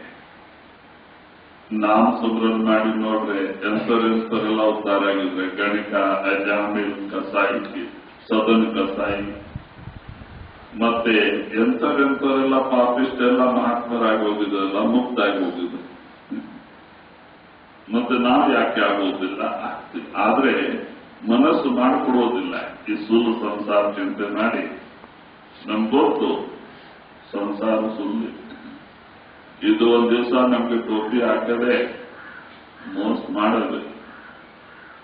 ಇದು ಯಾಕೆ ಜತಿ, ಇದು ಯಾಕೆ ಸಹಾಯ ಮಾಡಲಿಲ್ಲ, ಮಾಡೋದಿಲ್ಲ. ಲಾಸ್ಟ್ ಟೈಮ್ ಜತಿ ಬಿಡದೆ ಆವಾಗ ಬಾಧೆ ಆಗ್ತದೆ. ಯಾಕೆ ನಾವೆಲ್ಲ ಪ್ರೇಮ ಇಟ್ಕೊಂಡಿರ್ತೀವಲ್ಲ ಸಂಸಾರದ ಮೇಲೆ. ಪ್ರೇಮ ಎಲ್ಲ ಪ್ರೇಮ ಇದೆ, ಆ ವಸ್ತು ಬಿಡುವಾಗ ಬಾಧೆ ಹಾಗೆ ಆಗ್ತದೆ. ಆಮೇಲೆ ಅದೇ ಆಸೆ ಇಟ್ಕೊಂಡು ಹೋಗೋದು ಅದ್ರಿಗೆ ಹುಟ್ಟು. ಜನ ಆಸ ತಹ ವಾಸ. ನಮ್ಮ ಆಸರೆ ನಮ್ಗೆ ಮೋಸ ಮಾಡ್ತದೆ, ಮತ್ತೆ ಈ ಲೋಕಕ್ಕೆ ಬರಲಿಕ್ಕೆ ಕಾರಣ ಮಾಡ್ತದೆ. ಆದ್ರೆ ಜೀವಿ ಎಲ್ಲೇ ಆಸೆ ಇಟ್ಕೊಂಡು ಹೋಗ್ತಾ ಕುಟುಂಬ ಪರಿವಾರದಲ್ಲಿ ಅಲ್ಲೇ ಬರ್ತದೆ. ಆದ್ರೆ ಮಾನವ ಸರಿ ಸಿಕ್ಕಿರೋದಿಲ್ಲ. ನಾಯಿ ಆಗಿ ಅಲ್ಲೇ ಬಂದು ಮನೆ ಮುಂದೆ ಕೂತಂತ, ಗಿಡ ಮರ ಆಗಿ ಮನೆ ಮುಂದೆ ಹುಡ್ತಾ, ಎತ್ತು ದನ ಕರ ಆಗಿ ಬರ್ತಾವ. ಇವನು ಕರ್ಮದ ಆಧಾರದ ಮೇಲೆ ಶರೀರ. ನ್ಯಾಯ ಏನಿದೆ? ಜಹ ಆಸ ತಹ ವಾಸ. ಇಲ್ಲೇ ನಮ್ಮ ಆಸೆ ಅಲ್ಲೇ. ಈಗ ಗುರು ನಾನಕ್ ಸಮಯದಲ್ಲಿ ಒಬ್ಬ ನಾಮ ತಗೊಂಡಿದ್ದಾನೆ. ಈಗ ನಾವು ತಗೊಂಡಿದ್ದಕ್ಕೆಲ್ಲ ಸತ್ಸಂಗಿ ಆಗೋದಿಲ್ಲ. ನಾಮಸ್ಮರಣ ಧ್ಯಾನವೇ ಮಾಡಲಿಲ್ಲ ಅಂದ್ರೆ ನಾಮ ಏನ್ ಮಾಡ್ತಾವ, ಗುರು ಏನ್ ಮಾಡ್ತಾನೆ? ಇವನೇನ್ ಮಾಡ್ದ? ನಾಮ ತಗೊಂಡು ಅವಾಗ ಫಸ್ಟ್ ಸಂತರಲ್ಲ ಗುರುನಾನಕರು. ನಾಮೇ ಸುಮ್ಮನೆ ಹಂಗೆ ಅಂತ ನಾಮ ತಗೊಂಡು ಬರೀ ಸುಳ್ಳಾಡೋದು, ಈ ಮಕ್ಕಳ ಮರಿ, ಸಂಸಾರ, ವ್ಯವಸಾಯ, ಈ ಮೋಹದಲ್ಲೇ ಬಿದ್ದೋಗಿ ಒಂದು ಸಲದ ಆ ನಾಮ ಸುಮ್ಮನೆ ಮಾಡ್ತಿಲ್ಲ. ಆಗಲೆಲ್ಲ ಹಂಗೆ ಅದ್ರ ಮೇಲೆ ಪ್ರಾಣ ಇಟ್ಕೊಂಡು ಹೋದೆ, ಕುಟುಂಬ ಪರಿವಾರ ಮೇಲೆ. ಅದೇ ಆಸೆ. ಯಾಕೆ? ನಾಮದ ಬಲ ಇಲ್ಲ. ಈತ ಗುರುಗೆ ಮರ್ತೋಗಿದ್ದಾನೆ, ಗುರು ಇವ್ರಿಗೆ ಮರ್ತೋಗಿದ್ದಾನೆ. ಒಂದ್ ದಿವಸ ನಾವು ಗ್ಯಾಪ್ ಮಾಡ್ತಾ ಇದ್ರಲ್ಲ, ನೆನಪಿರುತ್ತೆ. ಎಷ್ಟೆಷ್ಟು ವರ್ಷ ಗ್ಯಾಪೇ ಇಲ್ಲ ಅಂದ್ರೆ ಗತಿ ಇದು. ಆಮೇಲೆ ಅದೇ ಕುಟುಂಬ ಪರಿವಾರದ ಆಸೆ ಮೋಹದಲ್ಲಿ ಸತ್ತಿದ್ದಕ್ಕೆ ಅದೇ ಆಸೆ ಇಟ್ಕೊಂಡು ಅದೇ ಮನೆ ಒಳಗೆ ಒಂದು ಆಕಳ ಹೊಟ್ಟೆ ಒಳಗೆ ಹೋಲಿಕರಾಗಿದ್ರು ಗೊತ್ತಿಲ್ಲ. ಆಮೇಲೆ ಅವರೇ ಸಾಕಿದ್ರು. ಒಳ್ಳೆ ಸಾಹುಕಾರ ಮನೆ, ದೊಡ್ಡ ಶ್ರೀಮಂತ ಮನೆ, 4 ಎತ್ತು ಇದೆ, ದೊಡ್ಡ ವ್ಯವಸಾಯ. ಆಮೇಲೆ ಅವರೇ ಸಾಕಿದ್ರು. 3 ವರ್ಷ ಹಾಕಿ ವಯಸ್ಸು ಬಂದ ಕೂಡಲೇ ಈಗ ನಮ್ಮವ್ರ ಹೆಂಗೆ ಕಳಿಸ್ತಾರಲ್ಲ, ಬಂಡಿ ಕಟ್ಟಿ ಸುಮ್ಮನೆ ಕಳಿಸ್ತಾರಲ್ಲ, ಸುಮ್ಮನೆ ಬೇರೆ ಎತ್ತು ಜೊತೆಗೆ ಇಲ್ಲ ಅಂದ್ರೆ. ಆಮೇಲೆ ಅವ್ರ ಹುಡುಗರೇ ಬೇರೆ ಎತ್ತು ಜೊತೆಗೆ ಕಳಿಸದ ಹೊಡೆಯೋದು, ಅದಕ್ಕೆ ನಿಧಾನವಾಗಿ ಮೊಳಕೆ ಕಟ್ಟಕ್ಕೆ ಶುರು ಮಾಡಿದ್ರು. ನಿಧಾನವಾಗಿ ವಯಸ್ಸು ಬಂತು. ಆಮೇಲೆ ಒಂದ್ ದಿವಸ ಗುರುನಾನಕ್ ಮರ್ದಾನ ಒಂದು ಬೆಟ್ಟ ಕಡೆ ಕೂತ್ಕೊಂಡಿದ್ದಾರೆ. ಗುರುನಾನಕ್ ಬಾಣಿ ಹೇಳ್ತಾ ಇದ್ದಾರೆ, ಮರ್ದಾನ ಬರೀತಾ ಇದ್ದಾನೆ. ಅಕಸ್ಮಾತ್ ಗುರುನಾನಕ್ ನಗಕ್ಕೆ ಶುರು ಮಾಡ್ದ. ಅವನ್ ಧ್ಯಾಸ ಬಂತು, ಬಹಳ ವರ್ಷಕ್ಕೆ ಧ್ಯಾಸ ಬಂತು. ಆಮೇಲೆ ಏನ್ ಸ್ವಾಮಿ ಅಂತ ಮಾತನ್ನು ಬಂದಿಲ್ಲಲ್ಲ, ನೀವು ನಗಿತಾ ಇದ್ರೆ ಏನು ಹೇಳಿ ಮರ್ದಾನ, ನಂದು ಒಂದು ಜೀವ ಮಾನವ ಶರೀರದಿಂದ ಎತ್ತು ಶರೀರಕ್ಕೆ ಹೋಗ್ಬಿಟ್ಟಿದ್ದಲ್ಲ, ಏನ್ ಮಾಡ್ಬೇಕು ಸ್ವಾಮಿ? ನೀವು ನಾಮ ಕೊಟ್ಟಿದ್ರಲ್ಲ, ಉದ್ಧಾರ ಮಾಡ್ಬೇಕು. ಇದು ನಡೀರಿ, ನೋಡೋಣ. ಅವ್ನು ನಮ್ಮ ಕೇಳಿದ್ರೆ ಉದ್ಧಾರ ಮಾಡೋಣ. ಇಬ್ಬರು ಸೇರಿ ಬಂದ್ರು ಸಾಹುಕಾರ ಮನೆ. ಅವ್ರ ಹುಡುಗರಿದ್ರು. ನಮ್ಮ ತಂದೆ ಗುರುವರು ಅಂತ ಹೇಳಿ ಮರ್ಯಾದೆ ಕೊಟ್ರು, ಚಾಯ್ ಪಾನಿ ಕೊಟ್ರು. ಇದು ಆದ್ಮೇಲೆ ಏನ್ ಸ್ವಾಮಿಯವರು ಬಂದಿದ್ರಂದ್ರೆ ನಿಮ್ ಎತ್ತು ನೋಡ್ಬೇಕು ಅಂತ ಗುರುದಾನ. ಯಾಕೆ? ಆ 4 ಎತ್ತದಲ್ಲಿ ಇವ್ರದೊಂದು ಜೀವ ಇದೆಯಲ್ಲ, ಆತ್ಮ ಇದೆ. ಇವ್ರು ಕರ್ಕೊಂಡು ಹೋದ್ರು. ಅಲ್ಲೇ ಕರ್ಕೊಂಡು ಹೋದ್ರೆ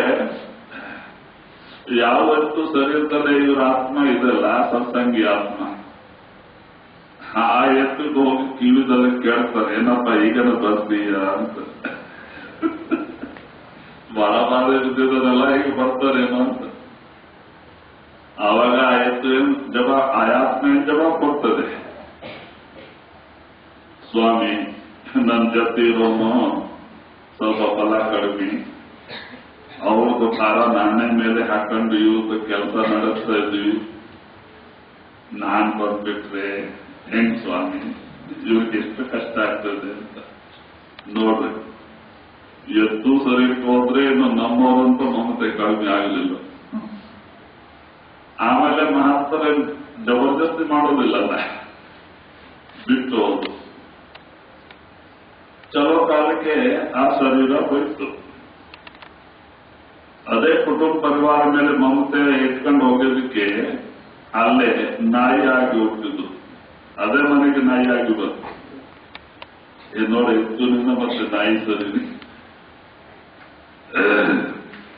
ಶರೀರಕ್ಕೆ ಬಂತು. ಮತ್ತೆ ನಿಧಾನವಾಗಿ ವಯಸ್ಸಿಗೆ ಆಯ್ತು. ಈಗ ಮನೆ ನಾಯಿಗೆ ಮನೆ ಒಳಗೆ ತೋರೋದು ರೂಢಿ ಇರ್ತಾವಲ್ಲ, ಮನೆ ಸಾಕಿರೋದಲ್ಲ, ಮನೆಗೆ ತಿರ್ಗಾಡ್ ರೂಢಿ ಆಗಿರ್ತಾವಲ್ಲ. ಒಂದ್ ದಿವಸ ಇವರೆಲ್ಲ ರೊಟ್ಟಿ, ಜೋಳದ ರೊಟ್ಟಿ ಮಾಡಿ ಒಂದು ರೊಟ್ಟಿ ಹಂಚಿನ ಮೇಲೆ ಹಂಗೆ ಬಿಟ್ಟು ನೀರಕ್ಕೆ ಹೋದ್ರು. ಒಬ್ಬ ಕಳವ ಕಾರಣ ಎಲ್ಲ ಕೆಲಸಕ್ಕೆ ಹೋಗಿದ್ದ, ಮಧ್ಯಾಹ್ನಕ್ಕೆ ಅಡಿಗೆ ಮಾಡ್ತಾ ಇದ್ದ. ಅದು ಒಂದು ಹಂಚಿನ ಮೇಲೆ ರೊಟ್ಟಿ ಇದೆಲ್ಲ, ಇದಕ್ಕೆ ವಾಸನೆ ಬೇಡಿಕೆ ಬರ್ತಾ ಒಳಗೆ ಹೋಗ್ಕೊಡೋದಿಲ್ಲಲ್ಲ. ಯಾವಾಗ ಬೋರ್ಗೆ ಹೋದ್ಲು ಒಳಗೆ ಬಂದ್ಬಿಟ್ಟಿದೆ. ಒಳಗೆ ಹೋಗಿ ಹಂಚಿನ ಮೇಲೆ ಇರೋ ರೊಟ್ಟಿ ಎಲ್ಲ ಕೇಳ್ಕೊಂಡು ತಿಂತಾ ಇದೆ. ಅಷ್ಟಕ್ಕೆ ಯಾರನ್ನ ಬಂದ್ಬಿಟ್ಟಿದೆ. ಬಂದು ನೋಡ್ತು, ಓಹೋ ನಾಯಿ ಹೋಗಿ ರೊಟ್ಟಿ ಎಂಜಲ್ ಮಾಡ್ಬಿಟ್ಟಲ್ಲ ಅಂತ ಹೇಳಿ ಸಿಟ್ಟು ಬಂತು. ಕಡವ ಪಕ್ಕಿ ಕೆತ್ತಿ ಕಟ್ಟಿಗೆ ತಾನು ನಿಂತ್ಕೊಂಡ್ಬಿಟ್ಟಿದ್ದು ಬಾಗಲಕ್ಕೆ. ಇನ್ನು ಇವ್ರವರೆಗೆ ಓಡಲೇಬೇಕು ಅಲ್ಲ. ಊರಿಗೆ ಓಡೋಗುವಾಗ ಗಟ್ಟಿ ಒಂದೇಟು ಹಾಕೇ ಬಿಟ್ಟು ಕರೆಕ್ಟ್ ಸೊಂಟಾಗಿ ಬಿತ್ತು. ಏಟು ಎಮ್ಕೆ ಮುರಿದೋಯ್ತು, ಅಷ್ಟು ಗಟ್ಟಿ ಏಟು ಹಾಕಿತ್ತು. ಕಾಲು ದಿಕ್ಕೊಂಡು ಹೋಗೋ ಇದು ಬಂತು. ಆಮೇಲೆ ಅದಕ್ಕೆ ಆಮೇಲೆ ಗೊತ್ತು ನಮ್ಮ ಮಾಮ ಅಂತ, ಸೊಸೆನೂ ಹೊಡೆದಿದ್ವಿ, ಆದ್ರೆ ಅದಕ್ಕೆ ಗೊತ್ತು ನನ್ನ ಮಾಮ ಅಂತ. ಸರಿ ನಾಯಿದು ಇದೆಯಲ್ಲ, ಆತ್ಮ ಇರಬಹುದು ಮಾಮದು, ಸರಿ ನಾಯಿದು ಹೊಡೆದ್ಬಿಟ್ಲು. ಆಮೇಲೆ ಅದೇ ಬಾಧೆದಲ್ಲೇ ಯಾರು ನೋಡ್ತಾರೆ, ನಾಯಿ ನೋಡೋದು ಯಾರು? ಅದೇ ಬಾಧೆದಲ್ಲೇ ಬಾಬಾ ಉಪವಾಸ ಇದ್ದು ನೀರಿಲ್ಲಾರ್ದು ಮತ್ತೆ ಚಲೋ ಕಾಲಕ್ಕೆ ಆ ಶರೀರ ಹೋಯ್ತು. ಆ ಶರೀರ ಹೋಗಿ ಅದೇ ಕುಟುಂಬ ಪರಿವಾರದಲ್ಲಿ ಮಮತೆ ಇಟ್ಕೊಂಡು ಹೋಗಿದ್ದಕ್ಕೆ ಹಾವಾಗಿ ಹುಟ್ಟುತ್ತೆ ನಾಗರಾವ್. ಅದೇ ಮನೆ ಒಳಗೆ ತಿಳ್ಕೊಂಡಿದ್ದಾನೆ. ಯಾವ ಮಕ್ಕಳು ಮೊಮ್ಮಕ್ಕಳು ನೋಡ್ಬೇಕು ಅಂತ ಹೊರಗೆ ಬಂದ್ರೆ ಇವ್ರು ಕಟ್ಟಿದ್ದಾವೆ ನೋಡ್ತಾರೆ, ಹೊಡಿ ಬಕ್ಕಿಗೆ ಹೋಗದೆ. ಒಂದ್ ದಿವಸ ಇವರು ಮನೆ ಮುಂದೆ ತೋಟದಲ್ಲೇ ಎಲ್ಲ ಕಳೆ ತೆಗಿತಾ ಇದ್ದಾರೆ. ಒಂದು ಸಣ್ಣ ಮಗು ಮಲಗಿದೆ, ನಿದ್ರೆ ಹೋಗಿದೆ ಅಂತ ಮಂಚ ಮೇಲೆ ಮಲಗಿಸಿ ಹೋಗ್ಬಿಟ್ಟಿದ್ರು ಒಳಗೆ. ಮುಂದೆ ಇದೆ ತೋಟ.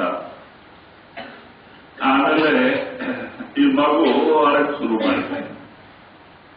ಯಾರಿಲ್ಲ ಮನೆಗೆ, ಇವನಿಗೆ ನನ್ನ ಮೊಮ್ಮಗ ಆಡ್ತಾ ಇದ್ದಾನಲ್ಲ ನೋಡಿ. ಸ್ವಲ್ಪ ಶರೀರಕ್ಕೆ ಹೋದ್ರೆ ನನ್ನ ಮಮತೆ ಏನೇನು ಕಡಿಮೆ ಆಗಿದೆ. ಹೊರಗೆ ಬಂದ ನೋಡ್ದ ಯಾರಿಲ್ಲ. ಹೋಗಿ ಅದಕ್ಕೆ ಆಟ ಆಡಿಸ್ಲಿಕ್ಕೆ ಶುರು ಮಾಡ ಮೇಲೆಗೆ. ಅದು ಹಿಡ್ಕೊಂಡು ಆಟ ಆಡೋದಲ್ಲೇ ಸುಮ್ಮನೆ ಆಗ್ಬಿಟ್ಟಿದೆ. ಸ್ವಲ್ಪ ಹೊತ್ತಿಗೆ ಒಬ್ಬ ಅಣ್ಣ ನೀರು ಕಳವ ತಗೊಂಡು ಒಳಗೆ ಬಂದು ನೀರಿಗೆ ನೋಡ್ತು. ಆಯಮ್ಮಕ್ಕೆ ಕೈ ಕಾಲೆಲ್ಲ ಕಂಡಾಯ್ತು. ಏನು ಮಗು ಹೆಸರ ಹಾವು ಕಡವ ಬಿಸಾಕಿ ಎಲ್ಲ ಗಲಾಟೆ ಮಾಡಿ ಓಡೋದು. ಮಗುಗೆ ಹಾವು ಕಚ್ಚಿಬಿಟ್ಟಿದ್ದೆ ಅಂತ. ಗಂಡು ಮಕ್ಕಳೆಲ್ಲ ಕೆಲಸ ಮಾಡ್ತಾ ಇದ್ರಲ್ಲ, ಅವರೆಲ್ಲ ಕಟ್ಟಿಗೆ ತಗೊಂಡು ಹೋಗ್ಬಂದ್ರು. ಈತ ಮೊಮ್ಮಗು ಪ್ರೇಮದಲ್ಲೇ ಮರ್ತೇ ಹೋಗಿದ್ದಾನೆ. ನನ್ನ ಶರೀರ ಅಂತವ್ರಿದೆ ಅಂತ ಜ್ಞಾನವೇ ಇಲ್ಲ. ಆಟ ಆಡಿಸ್ಕೊಂಡಿದೆ. ಬಂದವ್ರು ಏನ್ ಮಾಡಿದ್ರು, ದರ ಬಡ ಹಾಕಿಬಿಟ್ರು. ಅದು ಏನ್ ಮಾಡಿರ್ಲಿಲ್ಲ ಪಾಪ, ಆಟ ಆಡಿಸ್ತಿದ್ರು. ಆಮೇಲೆ ಆ ಶರೀರನೂ ಹೋಯ್ತು. ಅದೇ ಕುಟುಂಬ ಪರಿವಾರ ಮೇಲೆ ಮಮತೆ ಇಟ್ಕೊಂಡು ಹೋಗಿದ್ದಕ್ಕೆ ಬಚ್ಚಲು ನೀರು ಹೋಗ್ತದಲ್ಲ, ಸ್ನಾನ ಬಚ್ಚಲ್ ನೀರು ಹೋಗ ಕುಣಿ ಇರ್ತಾವಲ್ಲ ಮುಂದಕ್ಕೆ ಒಂದು, ಆ ಕುಣಿದಲ್ಲ ಒಂದು ಹುಳ ಹುಟ್ಟದ. ಆವಾಗ ಒಂದ್ ದಿವಸ ಒಂದು ಮರ ಕೆಳಗೆ ಗುರು ನಾನಕ್ ಮರದಾನ ಕುತ್ಕೊಂಡಿದ್ರು. ಇವ್ರು ಯಾವಾಗ ಸತ್ಸಂಗ ಮಾಡ್ಕೊಂಡು ತಿರುಗಾಡ್ತಿದ್ರಲ್ಲ, ಅಕಸ್ಮಾತ್ ಮರದಾನಕ್ಕೆ ಗ್ಯಾಪ್ ಬಂತು. ಕೇಳ್ತಾ ಇದ್ದಾನ, ಸ್ವಾಮಿ ಆ ಜೀವಿದ ಗತಿ ಏನಾಯ್ತೋ ಅಂತ. ಏನಾಯ್ತೋಪ್ಪ, ಎತ್ತು ಶರೀರ ಹೋಗಿ ನಾಯಿ ಶರೀರಕ್ಕೆ ಬಂದ, ನಾಯಿ ಶರೀರನ ಹೋಗಿ ಮತ್ತೆ ಹಾವು ಶರೀರಕ್ಕೆ ಬಂದ, ಹಾವು ಹೋಗಿನ ಈಗ ಬಚ್ಚಲು ಆ ಕುಡಿದಲ್ಲೇ ಹುಳ ಆಗಿಬಿಟ್ಟಿದ್ದಾನೆ. ಇನ್ನು ಅದು ಒಂದು ಹೋದ್ರೆ ಮರ ಶರೀರಕ್ಕೆ ಹೋಗ್ತಾನೆ, ಜಡ ಶರೀರಕ್ಕೆ ಅಂತ ಲಾಸ್ಟ್. ಆಮೇಲೆ ಆತ ಅಂತಲ್ಲ, ಸ್ವಾಮಿ ಆತ ಅಂತ ಬರುತ್ತಿಲ್ಲ, ನೀವೇ ದಯ ಮಾಡಬೇಕು, ಇಲ್ಲಾಂದ್ರೆ ಮರ ಶರೀರಕ್ಕೆ ಗಿಡ ಶರೀರಕ್ಕೆ ಹೋಗ್ಬಿಡ್ತಾನೆ. ಹೋಗೋಣಪ್ಪ, ಇನ್ನು ಅವ್ರಿಗೇನ ವಯಸ್ಸಾಗೋಗ್ತದೆ, 90 ವರ್ಷ. ಹೋಗೋಣಪ್ಪ, ಇನ್ನು ಲಾಸ್ಟ್ ಟೈಮ್ ಏನೇನು ದಯ ಮಾಡೋಣ, ಇಲ್ಲಾಂದ್ರೆ ಅವನು ಹೋಗ್ತಾನೆ ಕೆಳಗೆ, ನರಕಕ್ಕೆ ಹೋಗ್ತಾನೆ. ಆಮೇಲೆ ಇಬ್ಬರು ಬಂದ್ರು, ಏನೇನು ಬಾಧೆ ಬಿದ್ದು ಬಂದ್ರೆ ಇವ್ರು ಮರ್ಯಾದೆ ಕೊಟ್ಟರು. ಚಾಯ್ ಕೊಡ್ದ್ಮೇಲೆ ದೂರ ಹೋಗಿ ಅಲ್ಲೇ ಬಚ್ಚಲ್ ಕುಣಿ ಹತ್ರ ಹೋಗಿ ಒಂದು ಕಟ್ಟಿ ತಗೊಂಡು ತೋರಿಸ್ತಾನೆ, ಆ ಹುಳಕ್ಕೆ ಹೊರಗೆ ತೆಗಿ ಅಂತ ಮರ್ದಾನೆ. ಅವನ ಕಟ್ಗಿಂದ ಹಿಡ್ಕೊಂಡು ಹೊರಗೆ ತಗದ ಗಲೀಜಲ್ಲಿ. ಆಮೇಲೆ ಗುರು ನಾನಕ್ ಕಾಲಿಂದ ಹಚ್ಚಿ ಸಾಯಿಸ್ಬಿಟ್ರು. ಅದಕ್ಕೆ ಮಾನವ ಶರೀರದಲ್ಲಿ ದಯ ಮಾಡಿ ಕಳಿಸ್ಬಿಟ್ರು. ಯಾಕಂದ್ರೆ ಮುಕ್ತಿ ಮಾನವ ಶರೀರದಿಂದ, ಕೆಳಗಿನ ಶರೀರದಿಂದ ಮುಕ್ತ ಯಾವ ಜೀವಿ ಆಗ್ಲಿಕ್ಕಿಲ್ಲ. ಸಂತ ಮಹಾತ್ಮರು ಸಾಧು ಸಂತರು ದಯ ಆದ್ರೆ ಕೆಳಗಿನ ಶರೀರದಿಂದ ಮಾನವ ಶರೀರ ಸಿಗ್ತವು, ಮಾನವ ಶರೀರದಿಂದ ಮುಕ್ತ ಆಗ್ಬೋದು. ಇದು ಮುಕ್ತಿದು ಭಾಗಲ್ಲ, ಕೆಳಗಿನ ಶರೀರ ಅಲ್ಲ. ಯಾರನ್ನ ಆಕಳ ಆಗ್ಲಿ, ಎತ್ತು ಆಗ್ಲಿ, ನಾಯಿ ಆಗ್ಲಿ, ಸರ್ಪ ಆಗ್ಲಿ, ಯಾವ ಮಹಾತ್ಮರಾಗ್ಲಿ ಡೈರೆಕ್ಟ್ ಮುಕ್ತಿ ಕೊಡೋಕೆ ಇಲ್ಲ. ಅದು ಮಾನವ ಶರೀರ ಕಲಸೇ ಮುಕ್ತ ಮಾಡಬೇಕು. ಇದು ದೇವಿ ದೇವತಕ್ಕೆ ಅಷ್ಟೇ. ಅವ್ರಿಗೆ ನಮಗಿಂತ ಸುಖ ವೈಭವ ಜಾಸ್ತಿ ಇರಬಹುದು, ಆಯುಷ್ ಜಾಸ್ತಿ ಇರಬಹುದು, ಮುಕ್ತಿ ಅಧಿಕಾರ ಇಲ್ಲ. ಅವ್ರು ಬಂದಿದ್ದಾರೆ. ದೇವಿ ದೇವತರು ಯಾರು? ನಿಮ್ಮಂತವ್ರೆ ಇಲ್ಲೇ ತಪಸ್ಯ ಮಾಡ್ಕೊಂಡು ಮೇಲೆ ಮಂಡಲದಲ್ಲಿ ಇರೋ ಆತ್ಮಕ್ಕೆ ನಾವು ದೇವಿ ದೇವತೆ. ಆದ್ರೆ ಅವ್ರು ಬಂದಿದ್ದಾರೆ, ಅವ್ರ ತಪಸ್ಯ ಅಷ್ಟವರೆಗೆ ಇದೆ. ಯಾವಾಗ ಒಂದು ಶಿಷ್ಯರಿಗೆ ಗುರು ಮೇಲೆ ಕರ್ಕೊಂಡು ಹೋಗ್ತಾರಲ್ಲ, ಇವ್ರು ನೋಡ್ತಾರೆ ದೇವಿ ದೇವತರು. ಅವ್ರನ್ನ ಬೇಡ್ಕೊಂತಾರೆ ಸಂತರಕ್ಕೆ, ಸ್ವಾಮಿ ನಮ್ಗೇನು ಮುಂದೆ ಕರ್ಕೊಂಡು ಹೋಗ್ರೆ, ಮುಕ್ತಿ ಕೊಡ್ರಿ ಅಂತ. ಸಂತರ ಏನ್ ಹೇಳ್ತಾರ, ನಿಮ್ಗೆ ಮುಕ್ತಿ ಬೇಕು ಅಂದ್ರೆ ಮಾನವ ಶರೀರದಲ್ಲಿ ಹುಟ್ಟಬೇಕು, ಭಕ್ತಿ ಮಾಡಬೇಕು. ಭಕ್ತಿ ಇಲ್ಲದ್ರೆ ಮುಕ್ತಿ ಇಲ್ಲ. ಅದಕ್ಕೆ ಹೇಳ್ತಾರಲ್ಲ, ಇಸ್ ದೇವಿಗೂ ಲೋಚೆ ದೇವ. ಇಂಥ ಸುಂದರ ಮಾನವ ಶರೀರಕ್ಕೆ ದೇವಿ ದೇವತರ ಆಸೆ ಬಿಡ್ತಾರೋ ಅವ್ರಿಗೆ ಸಿಕ್ಕದ ದುರ್ಲಭ್ಯದು. ಅಂಥ ಸಮಯ ಪರಮಾತ್ಮ ಕೊಟ್ಟಿದ್ದಾರೆ. ಇದು ಮುಕ್ತಿದ ಭಾಗ. ಇದ್ರಕ್ಕೆ ನಾವು ಮುಕ್ತ ಆಗಲಿಲ್ಲ ಅಂದ್ರೆ, ಈ ಭವಸಾಗರ ದಾಟಿ ಹೋಗಲಿಲ್ಲ ಅಂದ್ರೆ ಮತ್ತೆ ಬೇರೆ ಶರೀರದಲ್ಲಿ ಆಗಲಿಕ್ಕೆ ಸಾಧ್ಯವೇ ಇಲ್ಲ. ना साधन अधिकार न पर के पढ़ने का करते अभिमान, इस युग की विद्या नहीं पढ़ते, ताते उलटे गिरे निदान. ಮತ್ತು ಸ್ವಾಮೀಜಿ ಮಹಾರಾಜ್ ತಿಳಿಸ್ತಾ ಇದ್ದಾರೆ, ಪಂಡಿತರು ಏನ್ ಮಾಡಿದ್ರು, ವೇದ ಶಾಸ್ತ್ರ ಪುರಾಣ ಗೀತಾ ಬರೀ ಓದ್ಕೊಂಡು ಓದ್ಕೊಂಡು ಮತ್ತೆ ಇನ್ನೊಬ್ಬರಕ್ಕೆ ವಾದ ಮಾಡ್ಕೊಂತ ತನ್ನ ಜೀವನ ಎಲ್ಲ ಗಳಿಸಿದ್ರು. ಸಾಧನ ಅಭ್ಯಾಸ ಇಲ್ಲ. ಸಾಧನೆ ಇಲ್ಲ ಅಂದ್ರೆ ಒಳಗೆ ಹೋಗ್ಲಿಕ್ಕೆ ಆಗೋದಿಲ್ಲ. ಈಗ ಅವ್ರದಲ್ಲೇ ಸಾಧನೆ ಇಲ್ಲ, ಬರೀ ಓದ್ಕೊಂಡು ಹೋಗದೆ 4 ವೇದ 6 ಶಾಸ್ತ್ರ 18 ಪುರಾಣ ಎಲ್ಲ ಕಂಠಪಾಠ ಮಾಡೋದೆ, ಬುದ್ಧಾಡ್ಕೊಂಡು ತಿರುಗಾಡದೆ, ನಾನು ಗೆದ್ದಿದ್ದು ಅಂತ ಅಹಂಕಾರ ಮಾಡ್ಕೊಂಡು ತಿರುಗಾಡದೆ. ಅಹಂಕಾರವೇ ವಿನಾಶಕ್ಕೆ ಕಾರಣವಾಗ್ತದೆ. ಅದಕ್ಕೇನಿದೆ, ಬರೇ ಅಹಂಕಾರ, ಓದಿದ್ದ ಅಹಂಕಾರ. ಅದಕ್ಕೆ ತಿಳಿಸ್ತಾ ಇದ್ದಾರೆ, ಅದಕ್ಕೆ ಸಾಧನೆ ಇಲ್ಲ. ಸಾಧನೆ ಇತ್ತು ಅಂದ್ರೆ ನಿಮ್ಮೊಳಗೆ ದೀನತೆ ನಮ್ರತೆ ಬರ್ತಿತ್ತು, ಮಾರ್ಕ್ ಬರ್ತಿತ್ತು, ಪರಿವರ್ತನೆ ಬರ್ತಿತ್ತು. ಸಾಧನೆ ಇಲ್ಲ, ಅದಕ್ಕೆ ಅಹಂಕಾರವೇ ಪಂಡಿತರಿಗೆ. ಈಗ ಒಬ್ಬ ಪಂಡಿತರು, ಮೊನ್ನೆ ನಾನು ಹೇಳಿದ್ದೆಲ್ಲ ಸತ್ಸಂಗದಲ್ಲಿ, ಒಬ್ಬ ಪಂಡಿತರು ಏನ್ ಮಾಡಿದ್ರು, ನಮ್ ಕಾಶಿ ಕಡೆ ಮಧ್ಯಾಹ್ನ ವರ್ಕ್ ಇರ್ತಾರಲ್ಲ, ಜನ ಬರ್ತಾ ಇರ್ತಾರಲ್ಲ ವಸೂಲಿ ಮಾಡ್ಲಿಕ್ಕೆ, ಅವ್ರು ಪಟ್ಟ ಮಾಡ್ಕೊಂಡಿರ್ತಾರೆ. ಇಷ್ಟು ಜಾಗ ನಮ್ದು ಅಂತ ಒಂದೊಂದು 6 ಜಾಗ ಪಟ್ಟ ಮಾಡ್ಕೊಂಡಿರ್ತಾರೆ ಗಂಗಾ ಪಕ್ಕೆ. ಆ ಜಾಗ ಬೇರೆಯವ್ರು ಬಂದ್ರೆ ನಾಯಿ ಗುದ್ದಾಡ್ತಾರ, ಪಡ್ಕೊಂತಾರೆ ಒಬ್ರಿಗೆ, ಅವರೇ ವಸೂಲ್ ಮಾಡ್ಬೇಕು, ಬರ್ಬಾರ್ದು, ಅಷ್ಟವ್ರದ್ದು ಇದು ಇರ್ತದೆ. ಅದಕ್ಕೆ ದುಡ್ಡು ಕಟ್ತಾರ ಅವರು. ಯಾಕೆ?